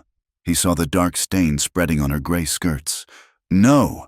The scream tore from his throat. He was at her side in 2 strides. He gathered her up, ignoring the blood, ignoring the horror. Her face was chalk white, her lips blue and trembling. "Eliza, stay with me," he begged, laying her on the bed. He brought water. He brought towels. He did everything he knew how to do, his hands shaking so hard he could barely wring out the cloth. But there was nothing to be done. Nature was taking its course, indifferent to his pleas. He sat by the bed, holding her hand, watching the light fade from her eyes as she slipped into a feverish sleep. He watched the small, wordless hope they had built together dissolve into the blood-stained sheets. He had never felt so helpless in his life. Not in the blizzard, not in the gunfight. This was a different kind of death, quiet, intimate, and stealing the future before it had even begun. The days that followed were a gray blur of grief. Eliza lay in the bed, staring at the ceiling. She felt hollowed out, a shell. "It was the ride," she whispered one evening, her voice dead, the buggy tipping. "The fall, I did this. Caleb, I killed it." "No," Caleb said, sitting in the chair by the window, staring out at the darkening hills. "It was not the ride. It was the stress," he said, his voice bitter. "The fear, the railroad, the town. They poisoned the air. I could not give you peace. I promised to protect you, and I failed." He stood up and walked out of the room. She heard the front door open and close. They pulled apart. It was not a conscious decision. It was a retreat into their own private fortresses of pain. Eliza withdrew into silence. She went through the motions of living, cooking, cleaning, but her spirit was gone. She spent hours sitting on the porch, staring at the barren hills, wondering if her body was broken, if she was indeed the ruined thing the town said she was. Caleb stayed outside. He worked like a man possessed. He fixed fences until his hands were raw and bleeding. He rode the range until his horse was staggering. He came in only when it was fully dark, ate in silence, and lay down beside her like a stranger. He could not look at her without seeing the pain he felt responsible for, and she could not look at him without seeing the father of the child she had failed to keep.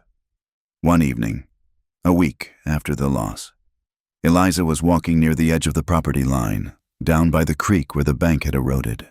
The sun was setting, casting long, bruised shadows across the water. She heard voices. She froze, stepping behind the trunk of a large cottonwood. 2 men were stopped on the trail on the other side of the creek. She recognized the horses. They belonged to the Triple Bar Ranch, the outfit that worked closely with the banker. Should have seen him. One man laughed. Rourke was running around that barn like a scalded cat. Shame the rain put it out, the other said, lighting a cigarette. Would have been a nice bonfire. Taught that Rourke some manners. He will learn. The first man said, Finch says the railroad is going to squeeze him until he pops. And with that wife of his, I hear she's sick. Maybe she'll do him a favor and die. Save him the trouble of feeding her. They laughed, a casual, cruel sound that drifted across the water.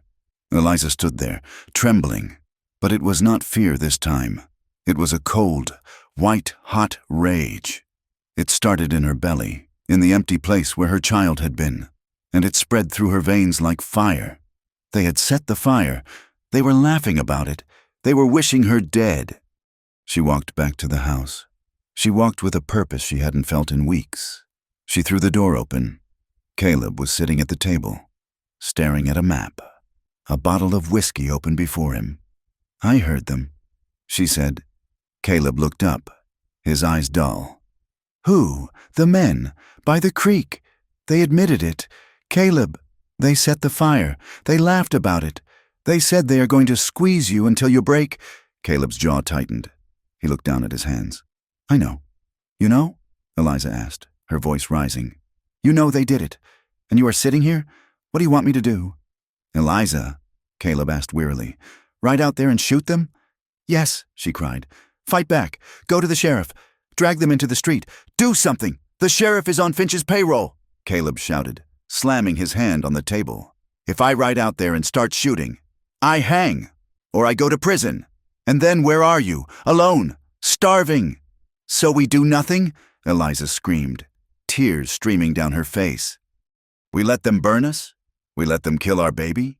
Caleb flinched as if she had struck him. He stood up, his chair clattering back. "Don't say that! Do not say they killed the baby! It was the fear," she sobbed. "It was the running. It was them, and you are letting them win because you are afraid. I'm afraid of losing you," Caleb roared. "If I push too hard, the law comes down on me. I have a record. Eliza, they're waiting for me to slip. One mistake, one bullet, and they take everything. The land, the house, you." He turned away, leaning his hands on the mantel, his head hanging low. "I'm trying to keep us alive," he whispered. "Alive?" Eliza asked, her voice breaking. "Is this alive? Caleb? We are ghosts in this house. We do not talk. We do not touch. We are just waiting for the next disaster." She turned and walked into the bedroom, slamming the door. That night, the silence in the bed was deafening. They lay back to back, the cold space between them stretching out like a canyon. Eliza stared at the wall, feeling abandoned, feeling that the man she married, the fighter, had been broken. Caleb stared at the window, feeling the crushing weight of his own impotence, knowing that his caution looked like cowardice, but knowing that his rage would be suicide. Outside, the wild land lay indifferent under the stars. It did not care about their grief. It did not care about justice. It simply waited, vast and hard, for them to either break or survive. Summer fell upon the Wyoming territory not as a season, but as a punishment. After the violence of the thaw, the rain simply stopped, and the sky bleached out to a blinding, colorless white. The heat was a physical weight, pressing down on the valley until the air shimmered and danced above the baked earth. The grass, which had briefly turned green in May, was yellow and brittle by July, snapping underfoot like dry bones. The creek, usually a rushing lifeline, had receded to a sluggish, muddy trickle that smelled of wet copper and rotting vegetation. Survival became a daily, grinding negotiation with the sun. Caleb and Eliza moved through their chores with a sluggish economy of motion, conserving sweat. The silence between them, born of grief and the bitter argument after the miscarriage, had not lifted. It hung in the house like the dust, settling in the corners, coating their tongues. They worked side by side, passed dishes at the table, and lay in the same bed, but they were like two islands separated by a receding tide. One blistering afternoon, a shadow fell across the porch.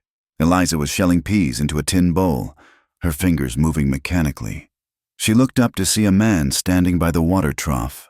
He was thin, his clothes hanging off him like scarecrow rags, and his boots were worn through to the leather uppers. He held a battered hat in his hands, twisting the brim. "Water, ma'am," he croaked. His voice was like grinding stones. Eliza stood, wiping her hands on her apron. Of course.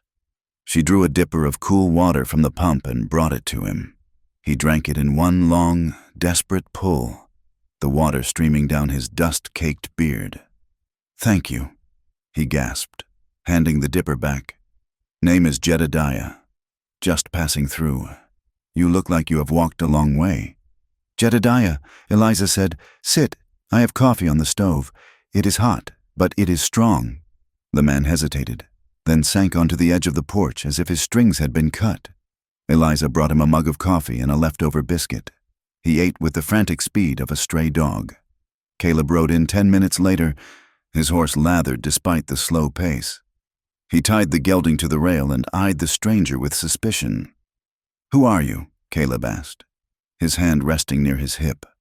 "Just a traveler," the man said, standing up quickly. "Jedediah, your wife was kind enough to spare a biscuit." Caleb nodded once, stiffly. "Where are you headed?" "West," Jedediah said, looking away. "Anywhere the railroad is not—" Caleb's eyes narrowed. "You worked for the line?" "Surveyor," the man muttered. 5 years. Laid the track from Omaha to Cheyenne. But I am done. The work. It is not honest anymore." Eliza, who had been watching the man's face, stepped forward. "What do you mean? Not honest?" Jedediah looked at her, then at Caleb. He lowered his voice, though there was no one to hear them but the heat-struck cattle. "I saw the new maps," he said, "the ones the Union Pacific commissioned last month. They are redrawing the lines, moving boundaries, marking settled land as disputed or open range." Caleb went very still. "My land?" Jedediah shrugged. "I saw a lot of maps, but I know this valley. They have marked the water rights on this creek as unclaimed. They say the original deeds were irregularly filed." "Irregularly filed," Caleb repeated, the words tasting of ash. "They are looking for leverage," Jedediah warned, putting his hat back on. "If they can prove a deed is shaky, or if the owner has no heirs or a bad reputation, they just take it. It is easier to steal it with a pen than a gun." He tipped his hat to Eliza. "Thank you for the coffee. Ma'am, watch your back." He walked away down the dusty track, a harbinger of doom dissolving into the heat haze. That evening, the tension in the house was electric. Caleb paced the floorboards groaning under his boots. "I have to go to town," he said finally. "I have to talk to Finch. He will only lie to you," Eliza said from her chair by the window. She was mending a shirt, her needle flashing in the lamplight. "I need to know where I stand," Caleb snapped. "If they are messing with the deed, I need to look him in the eye and see it." He rode out the next morning at dawn. Eliza watched him go, a knot of dread tightening in her stomach. When Caleb walked into the bank in Iron Ridge, the air was cool and smelled of expensive paper and stale cigar smoke. Silas Finch sat behind a large mahogany desk, looking entirely too comfortable for a man who was orchestrating the theft of a valley. "Mr. Rourke," Finch said, not rising. "To what do I owe the pleasure?" "I want to see the county map," Caleb said, leaning his knuckles on the desk. "And I want to know why a surveyor says my water rights are marked as unclaimed." Finch smiled, a smooth, practiced expression that did not reach his eyes. "Ah, rumors. Caleb, the frontier is full of them. Is my deed valid?" "Silas," Caleb demanded, his voice low and dangerous. Finch sighed, picking up a pen and twirling it. "That is a complex question. You see, there has been some concern. A concerned citizen raised a point regarding the dates on your father's original filing. It seems the date of the signature corresponds to the week of the Great Blizzard, the week your family died." He looked up, his eyes glittering with malice. "The argument is that your father, God rest his soul, was under extreme duress, freezing, perhaps not of sound mind. And since he died before he could personally file the papers at the land office, well, it leaves a door open." "You are saying my father was mad?" Caleb growled. "I am saying that a court might find the transfer of title to you ambiguous, especially given your own history of instability. Violence runs in the blood, they say." Caleb lunged across the desk, grabbing Finch by his lapels. The banker squeaked, dropping his pen. "My father paid for that land in gold," Caleb roared, "and I have held it for 6 years. "Assault!" Finch shrieked. "Sheriff!" The door to the office burst open. The sheriff, a heavy man with sweat stains under his arms, stood there with his hand on his gun. "Let him go." "Rourke," the sheriff ordered, Caleb shoved Finch back into his chair. He straightened his coat, breathing hard. "This is not over," Caleb spat. Finch adjusted his tie, his face red but triumphant. "Get out of my bank and enjoy the ranch while you can. Rourke, progress is coming." While Caleb was fighting the battle of the law, Eliza was fighting a war of whispers. She had gone to the Chinese laundry to pick up Caleb's Sunday shirt. The laundress, a kind Irish woman named Mrs. O'Malley, who had married into the business, looked at Eliza with sad eyes as she wrapped the parcel. "You should not be in town today, dear Mrs. O'Malley said softly. "The talk is vicious." "What are they saying now?" Eliza asked. "Weary to her bones. That I am a witch? That I caused the drought?" Mrs. O'Malley hesitated, then leaned over the counter. "They are saying you lost the baby because of your past." Eliza felt the blood drain from her face. "What?" "They say, the older women, the church biddies, they say it was a judgment, that a woman who has lain with men out of wedlock cannot carry a decent man's child. They say your womb is cursed by sin, and—" "And what?" Eliza whispered, her hands gripping the counter. "And that you ride like a man because you refuse to be a wife, that you are driving Caleb to ruin because you are unnatural." Eliza walked out of the laundry into the blinding sun. She felt sick, a physical nausea that roiled in her gut. But beneath the sickness, the spark that had been kindled at the creek, the rage, flared into a white-hot flame. They were attacking from both sides. Finch was using the law to question Caleb's sanity and title. The town was using gossip to question Eliza's morality and fitness. It was a coordinated effort to isolate them, to break their spirits so they would simply pack up and leave. She drove the buggy home in a fury, the wheels kicking up clouds of dust. When she arrived, Caleb was already there, sitting on the porch steps, his head in his hands. He looked defeated. "They are going to take it. Eliza," he said without looking up. "They claim the deed was never properly filed because of the storm. They say my father was crazy when he signed it." Eliza sat beside him. She told him what Mrs. O'Malley had said. She told him about the whispers that her sins had killed their child. Caleb looked at her, and the defeat in his eyes turned to a dark, simmering anger. But it was a helpless anger. "We have no proof. The courthouse burned down 4 years ago with the county records. All we have is the copy in the safe, and Finch says it is a forgery." 2 days later, a rider from the nearest post station dropped a letter in their mailbox. It was addressed to Caleb Rourke, son of Jeremiah. The handwriting was shaky and old. Caleb opened it at the kitchen table. Eliza watched him read, saw his eyes widen. "It is from Samuel Goodwin," Caleb said. "He was a lawyer in Cheyenne. He knew my father." He read aloud. "Dear Mr. Rourke, I have heard of the troubles regarding land claims in your valley. I am old now, and my memory fades, but I remember your father well. He was a meticulous man. Before he left Cheyenne for the last time, before that terrible winter, he had a deed drawn up here, in my office. He witnessed it, and I witnessed it. He took the original and a set of letters proving his payment in full. He carried them in a metal strongbox. He told me he intended to bury the box under the floorboards of the homestead for safekeeping until he could buy a safe. If the local records are gone, that box is your proof." Caleb lowered the letter. "The homestead? The ruins?" Eliza asked. Caleb nodded. "The old cabin, up in the high pass, where they died." He looked pale.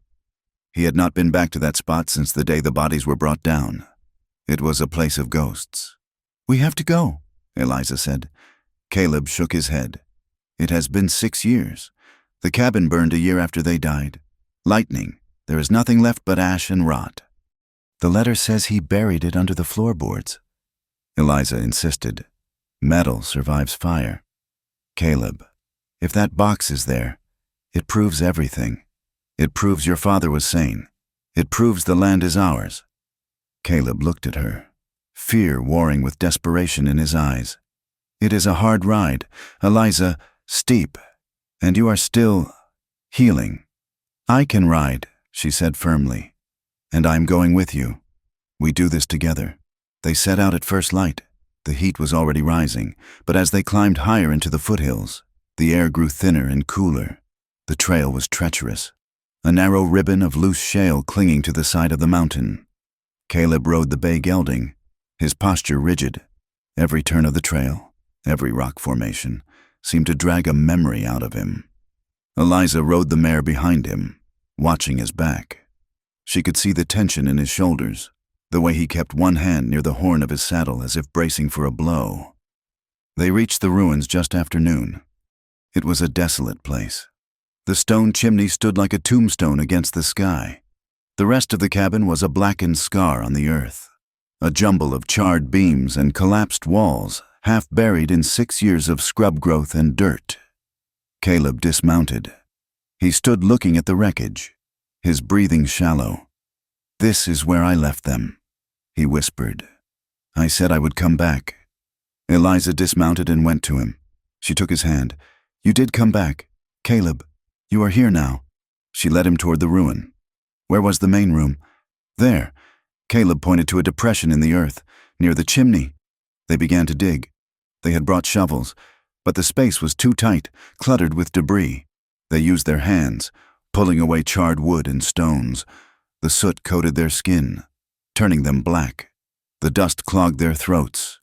For an hour, they found nothing but rusted nails and broken glass. Caleb's movements grew frantic. He was tearing at the earth, sweat streaking the soot on his face. "It is not here," he shouted, throwing a piece of wood aside. "It is gone, just like them. Keep digging," Eliza commanded, dropping to her knees beside him. Her fingers brushed something hard and smooth. Not stone, Caleb. She clawed at the dirt. It was a corner, a rusted, iron corner. Together, they scrabbled at the earth until they freed it. It was a metal strongbox. The lock rusted shut, the surface pitted and scarred by fire, but intact. Caleb lifted it out. It was heavy. He sat back on his heels, holding the box in his lap. He stared at it as if it were a holy relic. "Open it," Eliza whispered. Caleb took a pry bar from his saddlebag. He jammed it under the lid. The rusted metal groaned, then gave way with a screech. Inside, wrapped in oilcloth that was brittle and flaking, was a sheaf of papers. Caleb unfolded them with trembling fingers. The edges were singed, and the paper was yellowed, but the ink was black and clear. Deed of title, paid in full. Jeremiah Rourke, and beneath it, a letter in his father's hand. "My dear son Caleb, this land is for you and Samuel. Keep it safe." Caleb let out a sound that was half sob, half laugh. He pressed the papers to his forehead, rocking back and forth. "He did it." Caleb choked out. "He saved us, even from the grave." Eliza wrapped her arms around him, laying her head on his soot-stained shoulder. Her own tears cut tracks through the dust on her face. They sat there in the ruins of the tragedy that had defined Caleb's life, holding the promise of a future. "We have them," Eliza said fiercely. "Now let's go finish this." The ride back to town was grueling, but they moved with a new purpose. They rode straight to Iron Ridge, bypassing the ranch. They needed to register the deed immediately, before Finch could invent a new lie. They arrived in town just as the sun was setting, casting long, blood-red shadows across the street. They rode to the sheriff's office. Caleb dismounted, the strongbox under his arm. Eliza slid down beside him. As they stepped onto the boardwalk, the door to the office opened. The sheriff stepped out, followed by 2 deputies and Silas Finch. "There he is," Finch said, pointing a manicured finger. "Caleb Rourke," the sheriff said, his hand resting on his holster. "You are under arrest." "For what?" Caleb demanded, stepping in front of Eliza. "Trespassing," the sheriff said. "Assaulting a prominent citizen, and suspicion of fraud." "Fraud," Caleb shouted. "I have the proof right here." He lifted the box. "That is evidence," the sheriff said, snatching the box from Caleb's surprised grip. He handed the box to Finch, who took it with a smirk. "Secure the prisoner," the sheriff ordered. The deputies moved in. They grabbed Caleb's arms. "No!" Eliza screamed. "You cannot do this! He has the deed!" Caleb struggled. but he was exhausted from the ride and outnumbered. They slammed him against the wall of the building. The sound of handcuffs ratcheting shut echoed in the street. Townspeople were gathering, drawn by the commotion.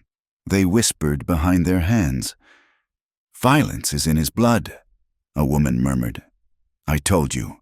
He finally snapped. "Maybe the land is better off with the bank," a man agreed. "Respectable management?" Caleb looked at Eliza as they dragged him toward the cells. His eyes were desperate. "Eliza!" he shouted. "Don't let them take it. Get the lawyer." And then the heavy door slammed shut, cutting him off. Eliza stood alone on the boardwalk. The sheriff and Finch had disappeared inside with the box. The townspeople stared at her, the soiled dove, the ruined woman, the wife of a criminal. She felt a moment of crushing despair. They had won. They had the land. They had Caleb. And they had the proof. "No," she thought. "No." She turned and walked away. She did not run. She walked with her head high, the soot on her face like war paint. She went to the small, dusty office of Mr. Abernathy, the only other lawyer in town. He was a man who drank too much and slept in his suits, but he hated Silas Finch. She pounded on his door until he opened it, bleary-eyed. "Mrs. Rourke?" he asked, blinking. "My husband has been arrested," Eliza said, her voice hard as flint. "And Silas Finch has stolen our deed. I need you to represent us." Abernathy rubbed his face.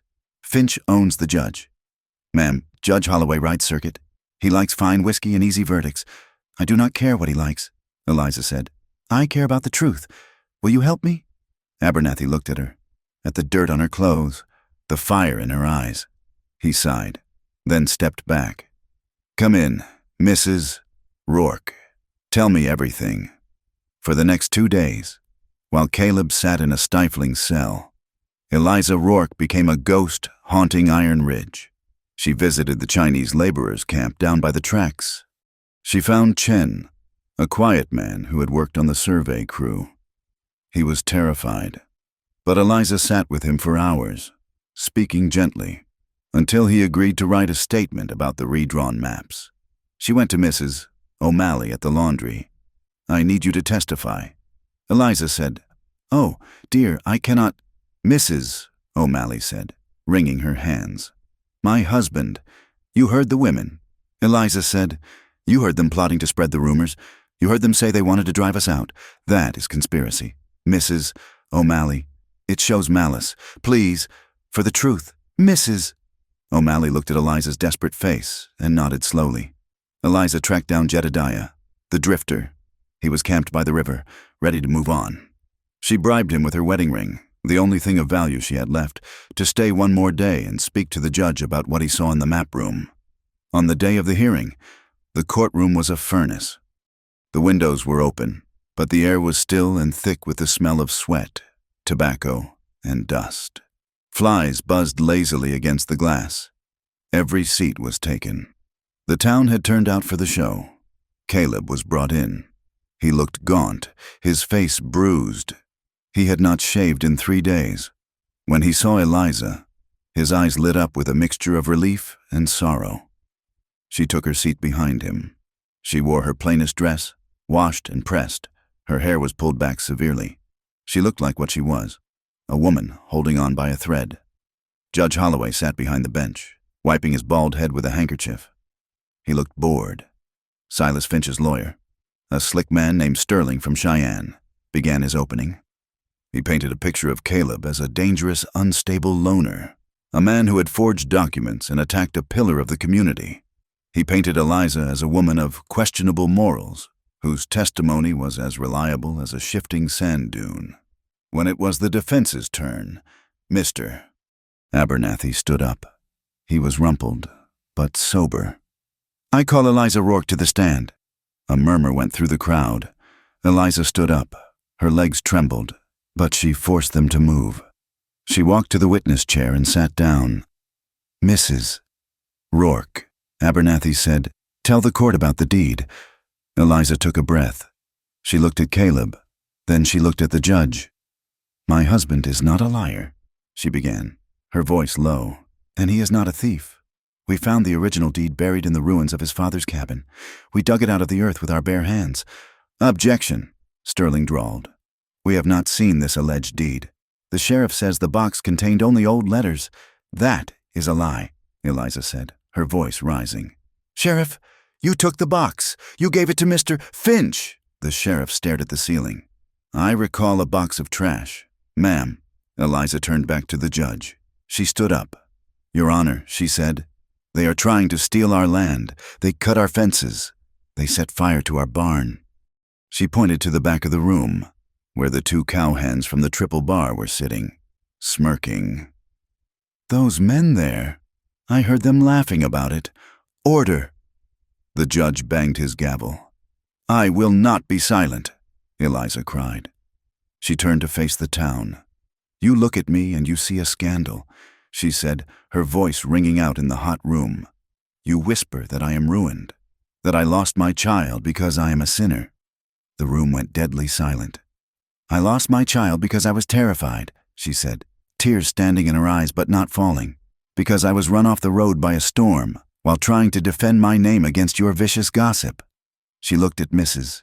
Gable. She looked at the shopkeeper's wife. "You destroyed me back east with lies," she said, "and you are trying to do it again here. But I am not that girl anymore. I am a rancher's wife. I have ridden through blizzards. I have worked the soil. I have dug through the ashes of the dead to find the truth." She pulled a folded piece of paper from her pocket. It was the letter from Samuel Goodwin, the old lawyer. She had kept it on her person, hidden. When the sheriff took the box, "This is a letter from the man who drew up the deed," she said, holding it up. "It describes the box. It describes the papers. And it proves that Silas Finch is a liar." She walked to the bench and slammed the letter down in front of the judge. "Read it," she challenged him. The judge looked at the letter. He looked at Silas Finch, whose face had gone a pale, sickly color. He looked at the townspeople, who were shifting in their seats, shame beginning to replace the gloating on many faces. Caleb watched his wife. His heart felt like it was breaking in his chest, expanding with a pride so fierce it hurt. She was magnificent. She was a storm in her own right. Judge Holloway cleared his throat. He picked up the letter. He read it slowly. This presents a complication," he muttered. He looked at the sheriff. "Where is the box, Sheriff?" "In evidence." "Your Honor," the sheriff mumbled. "Produce it," the judge ordered. "Tomorrow morning, unopened, or rather, in its current state." He looked at Eliza, then at Caleb. "This court is adjourned until tomorrow at 9 o'clock. The judge announced, "And I suggest, Mr. Finch, that you ensure that strongbox is exactly as this witness described it." He banged the gavel. The sound echoed like a gunshot. Eliza stood there, swaying slightly. Caleb stood up and reached over the railing. He caught her hand. "Eliza," he whispered. She looked at him, exhausted but triumphant. "We are not done yet," she said. The judge had postponed the decision, afraid of the banker but cornered by the truth. But as Eliza walked out of the courtroom, head high, the crowd parted for her. The silence wasn't hostile anymore. It was the silence of respect. That night, the town of Iron Ridge did not sleep. The heat of the day had settled into the dust of the streets, radiating upward in suffocating waves. But the air hummed with something more volatile than temperature. In the saloon, the air was thick with smoke and the smell of stale beer. The piano was silent, the player having abandoned his stool to listen to the arguments breaking out at the bar. Men slapped coins down on the sticky wood, silver dollars and worn eagles, placing bets on a man's life as if it were a horse race. "He is done for," a cattleman from the north spat, counting out his wager. "Finch has the judge in his pocket. Rourke will be lucky if he does not hang for assaulting a banker." "I don't know," a younger hand countered. "Nursing a whiskey. Did you see his wife? The way she stood up there? That was not the talk of a crazy woman. She had papers. Papers can be forged," the cattleman sneered. "The land is gone. Rourke is a dead man walking." At the boarding house down the street, the atmosphere was quieter but no less charged. In the parlor, women sat with their needlepoint, their voices lowered to a harsh whisper.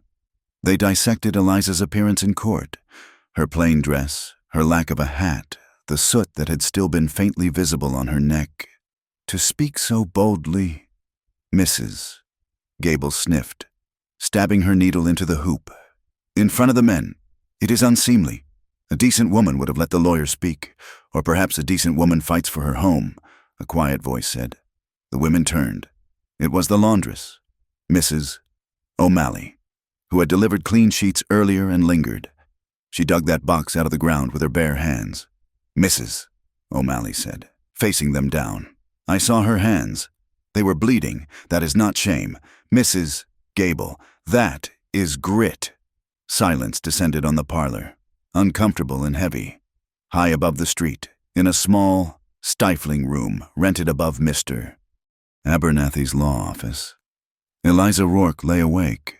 The heat was oppressive, trapping the smell of old paper and dust in the narrow space. She stared at the cracked plaster of the ceiling, her body exhausted but her mind racing like a runaway team. She replayed every moment of the hearing. Had she spoken too loudly? Had she sounded hysterical? Had the judge believed her? Or had he just been looking for a way to delay the inevitable? She turned on her side, pulling her knees to her chest. The ache of the child she had lost throbbed in her chest, a phantom pain that felt more acute in the darkness. She imagined what it would have been like to have a baby sleeping beside her now, a small, warm weight to anchor her against the storm. Instead, she was alone, her husband in a cell, her home under siege. She closed her eyes, picturing Caleb. She saw him not as the prisoner in irons, but as the man who had ridden into the blizzard to find her. Hold on, she whispered into the dark. Just hold on until morning. 3 streets away, in the town jail. Caleb Rourke sat on the edge of a narrow cot. The cell was a stone box, cooler than the outside air, but smelling of damp earth and despair. A single barred window let in a square of moonlight that crawled slowly across the floor. Caleb did not sleep. He sat with his hands clasped between his knees, staring at the stone wall. He thought of his father, Jeremiah. He remembered the old man's laugh, the way he would look out over the valley and say, "This is it, Caleb, this is the kingdom." He thought of his mother's gentle hands and his brother Samuel's bright, eager face. They were ghosts now, part of the soil he was fighting to keep. For years, their memory had been a weight, a source of guilt that nearly crushed him. But tonight, thinking of the rusted box and the letter, the weight felt different. It felt like armor. They had not left him with nothing. They had left him the truth. And then his mind turned to Eliza. He saw her face as she stood before the judge, pale, fierce, terrifyingly beautiful in her anger. He had brought her here to be a housekeeper, a shield against gossip. He had not expected her to become the steel spine of his life. He realized, with a jolt that settled deep in his gut, that he was more afraid of failing her than he was of losing the land. If they took the ranch, he could survive. He could work. But if he lost the look he had seen in her eyes, that mixture of fear and defiant hope, he would truly be a pauper. Dawn arrived with a deceptive softness, painting the sky in shades of pearl and lavender. The heat had not yet risen, and the town lay quiet for a brief, breathless hour. A knock came to the door of Eliza's room. She sat up, her heart hammering. Had the verdict come early? Had something happened to Caleb? She smoothed her dress, which she had slept in, and opened the door. Standing in the hallway was an older woman. She was dressed in expensive dark silk, her gray hair pulled back in a severe bun, but her eyes were tired, surrounded by a web of fine lines that spoke of sleepless nights. "Mrs. Rourke?" the woman asked. "Yes, I am Martha Holloway, the judge's wife." Eliza stiffened, her hand tightening on the doorframe. "Mrs. Holloway, we are due in court in 2 hours." "I know," the woman said. "May I come in?" Eliza stepped back, allowing the woman to enter the cramped, airless room. "Mrs." Holloway looked around at the peeling wallpaper and the narrow cot, her expression unreadable. "I will not stay long." "Mrs." Holloway said, turning to face Eliza. "My husband is a stubborn man, Mrs. Rourke. And he is a man who likes his comforts. Silas Finch ensures those comforts are met. Eliza said nothing. She felt a cold dread pooling in her stomach. Was this a warning? A dismissal? But, Mrs. Holloway continued, her voice softening, he is not a monster. She walked to the small window, looking out at the waking town. We had a son, she said quietly. Years ago, before we came west, he died of a fever when he was 6. Eliza felt a sudden, sharp pang of empathy. She stepped closer. I am so sorry. When you spoke yesterday, Mrs. Holloway said, turning back. You spoke of losing your child. You spoke of the fear. I saw my husband's face. He remembered. The older woman looked at Eliza, her gaze direct and piercing. Silas Finch is a powerful man. He can make life very difficult for a circuit judge. But there are things more powerful than money. A sin against the dead. Stealing a man's inheritance by mocking his family's tragedy. That is a heavy thing to carry before God. She reached out and briefly, awkwardly, touched Eliza's arm. I cannot promise you the outcome. My dear, the law is a tangled thing, but do not lose hope. My husband slept poorly last night. And when a man sleeps poorly, it is usually because his conscience is waking up. She turned and left as quietly as she had come, leaving Eliza standing in the dawn light, her heart beating with a new, fragile rhythm. By 9 o'clock, the courtroom was packed.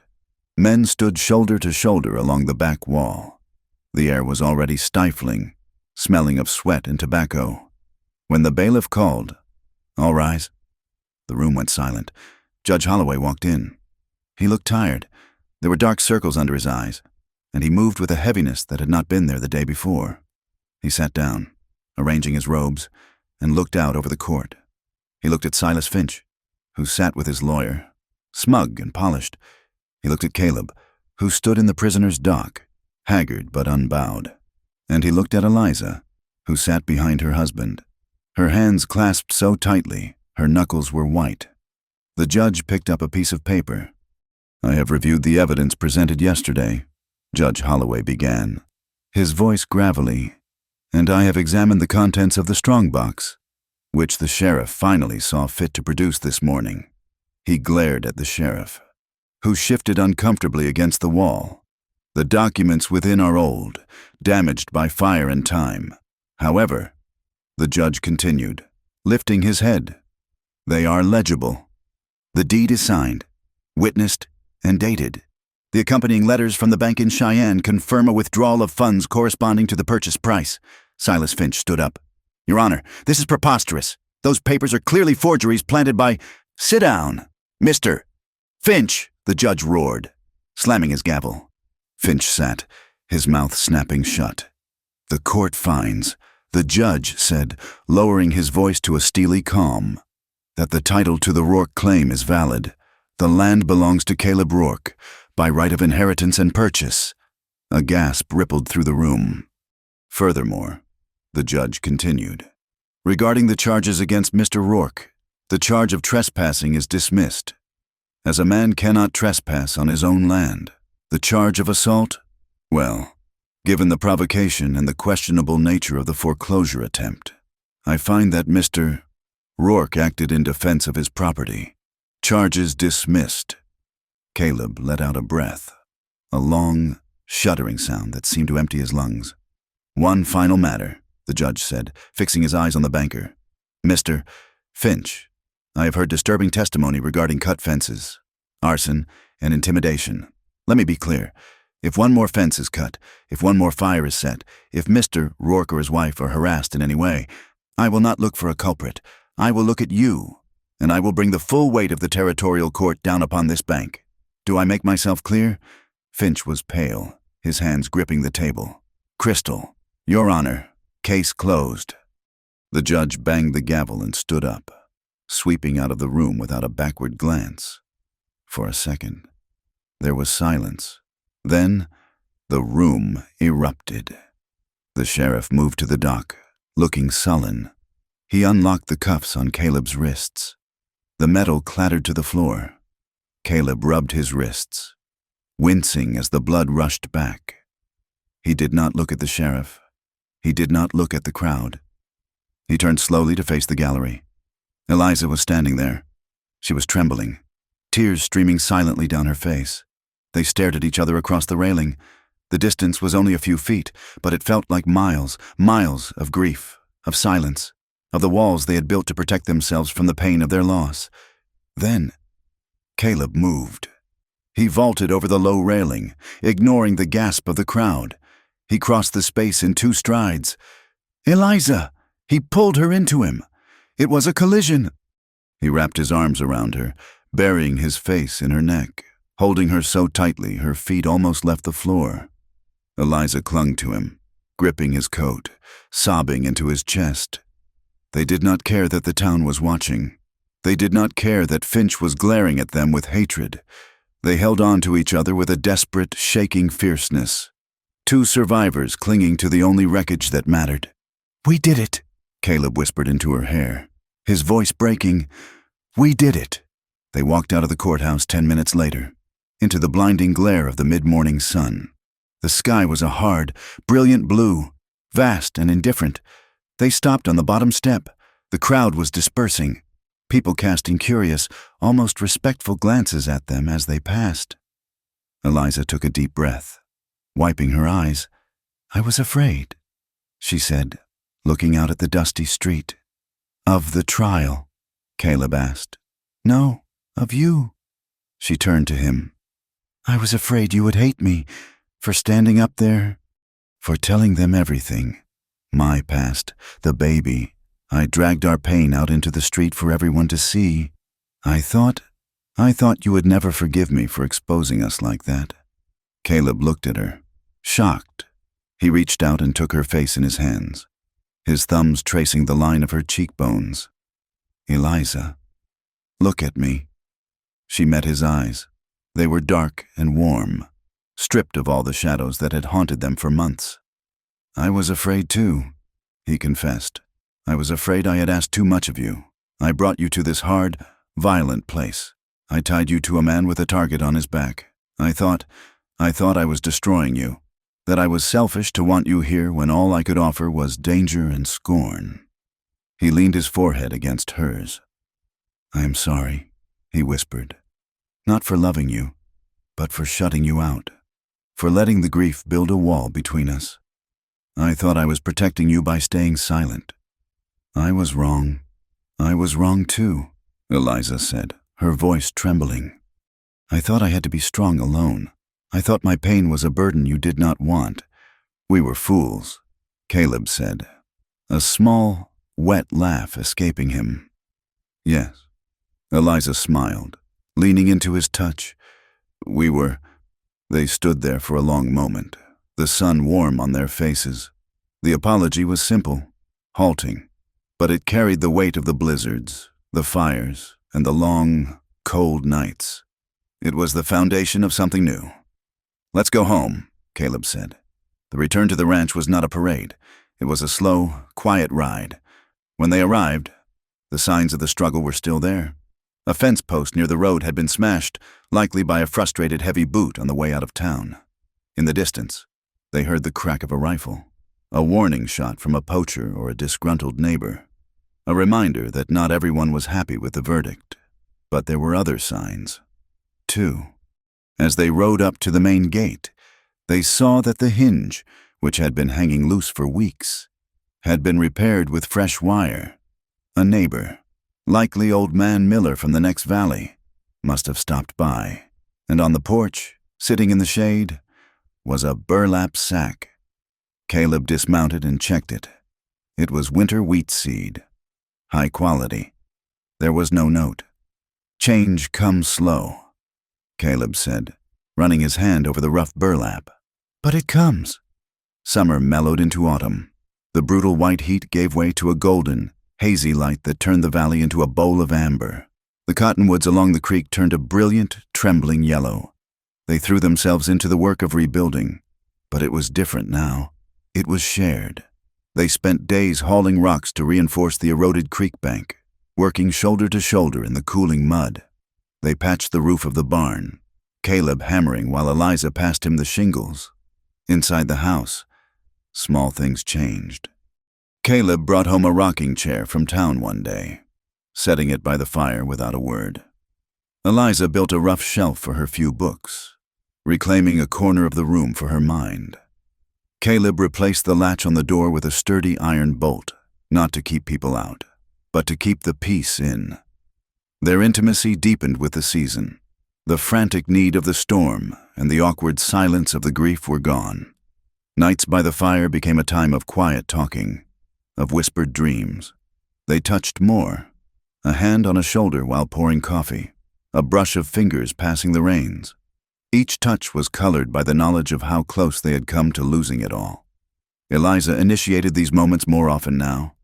She would come up behind him while he washed at the basin and wrap her arms around his waist, resting her cheek on his back. She did it not just because she wanted him, but because she needed to claim this life. She needed to feel the reality of him. Caleb learned to stand still in these moments, to let go of the fear that wanting too much would invite disaster. He learned that her strength did not make him weak. One evening, as the first frost threatened the air, they sat by the fire. "Do you think—" Eliza began, then stopped. She looked at the flames. "Do you think we will be blessed again? With a child?" Caleb stopped whittling. He looked at her, seeing the lingering shadow of sorrow in her eyes, but also the tentative light of hope. "I do not know," he answered honestly. "The doctor said it might be hard." Eliza pulled her shawl tighter. "I want to hope, but I am afraid. What if I can't? What if I am not enough?" Caleb set the wood down. He moved his chair closer and took her hands. "Eliza, listen to me." He waited until she looked at him. "If we have children, I will thank God every day. But if we do not, if it is just you and me in this house until we are old and gray, then I will still thank God. You are enough. You are everything. It is us against the world, remember?" Eliza squeezed his hands, tears pricking her eyes. Us against the world.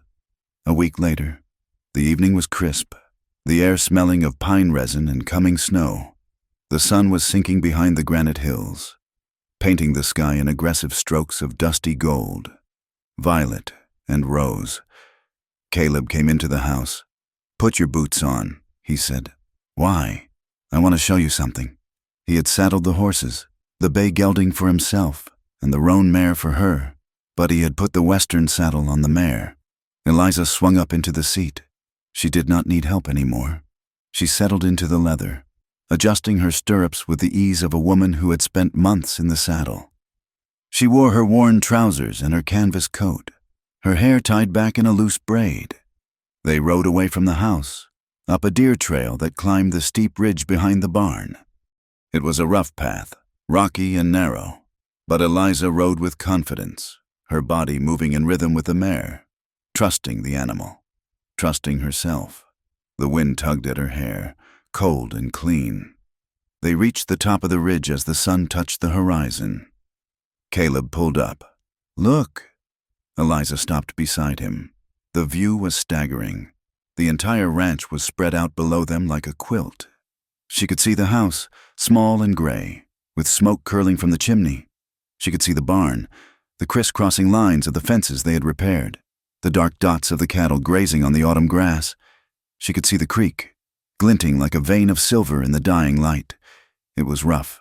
It was scarred. But it was precious. Eliza's throat tightened.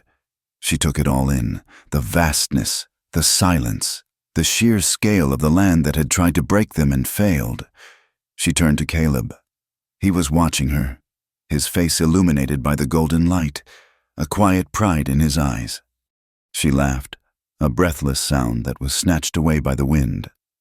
"I thought I would never ride again," she told him, her voice thick with emotion. "After we lost the baby, after the fire, I thought I was done. I thought I would never feel anything good again." She looked down at her hands on the reins, then back at him. "I have never ridden like this, Caleb. Not until you married me. Not until all of this." Caleb looked at her.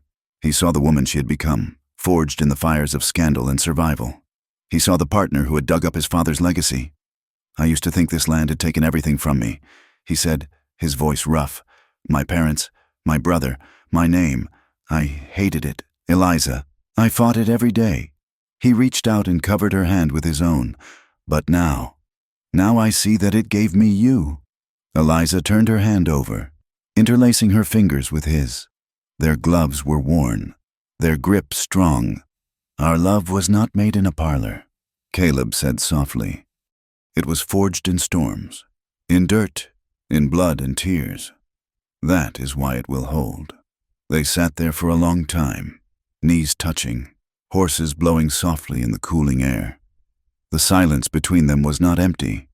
It was full of shared strength, of desire, of a deep, abiding peace. As the sun finally dipped below the peaks and the first stars began to prick the vast, darkening dome of the sky, Caleb turned his horse. Ready? Eliza nodded. Ready. They rode back down the ridge together, side by side. They rode into the gathering dark, toward the small light of their home. The future was still uncertain. The winter would be hard. The world would be cruel. But they were two scarred souls who had claimed each other in this wild, unforgiving land. And as they disappeared into the shadows of the valley, they knew they would survive, and they would love fiercely, no matter what came. Thank you so much for listening to this story. It has been a journey through the dust, the snow, and the heartbreak of the American frontier, and I hope Eliza and Caleb's story resonated with you. I would love to know where you are tuning in from. Please leave a comment below and share your location. If you enjoyed this tale of resilience and romance, please consider subscribing to From Wild West for more stories from the rugged edge of history. I invite you to share your thoughts, your favorite moments, or what this story meant to you in the comments section. Until next time, keep writing.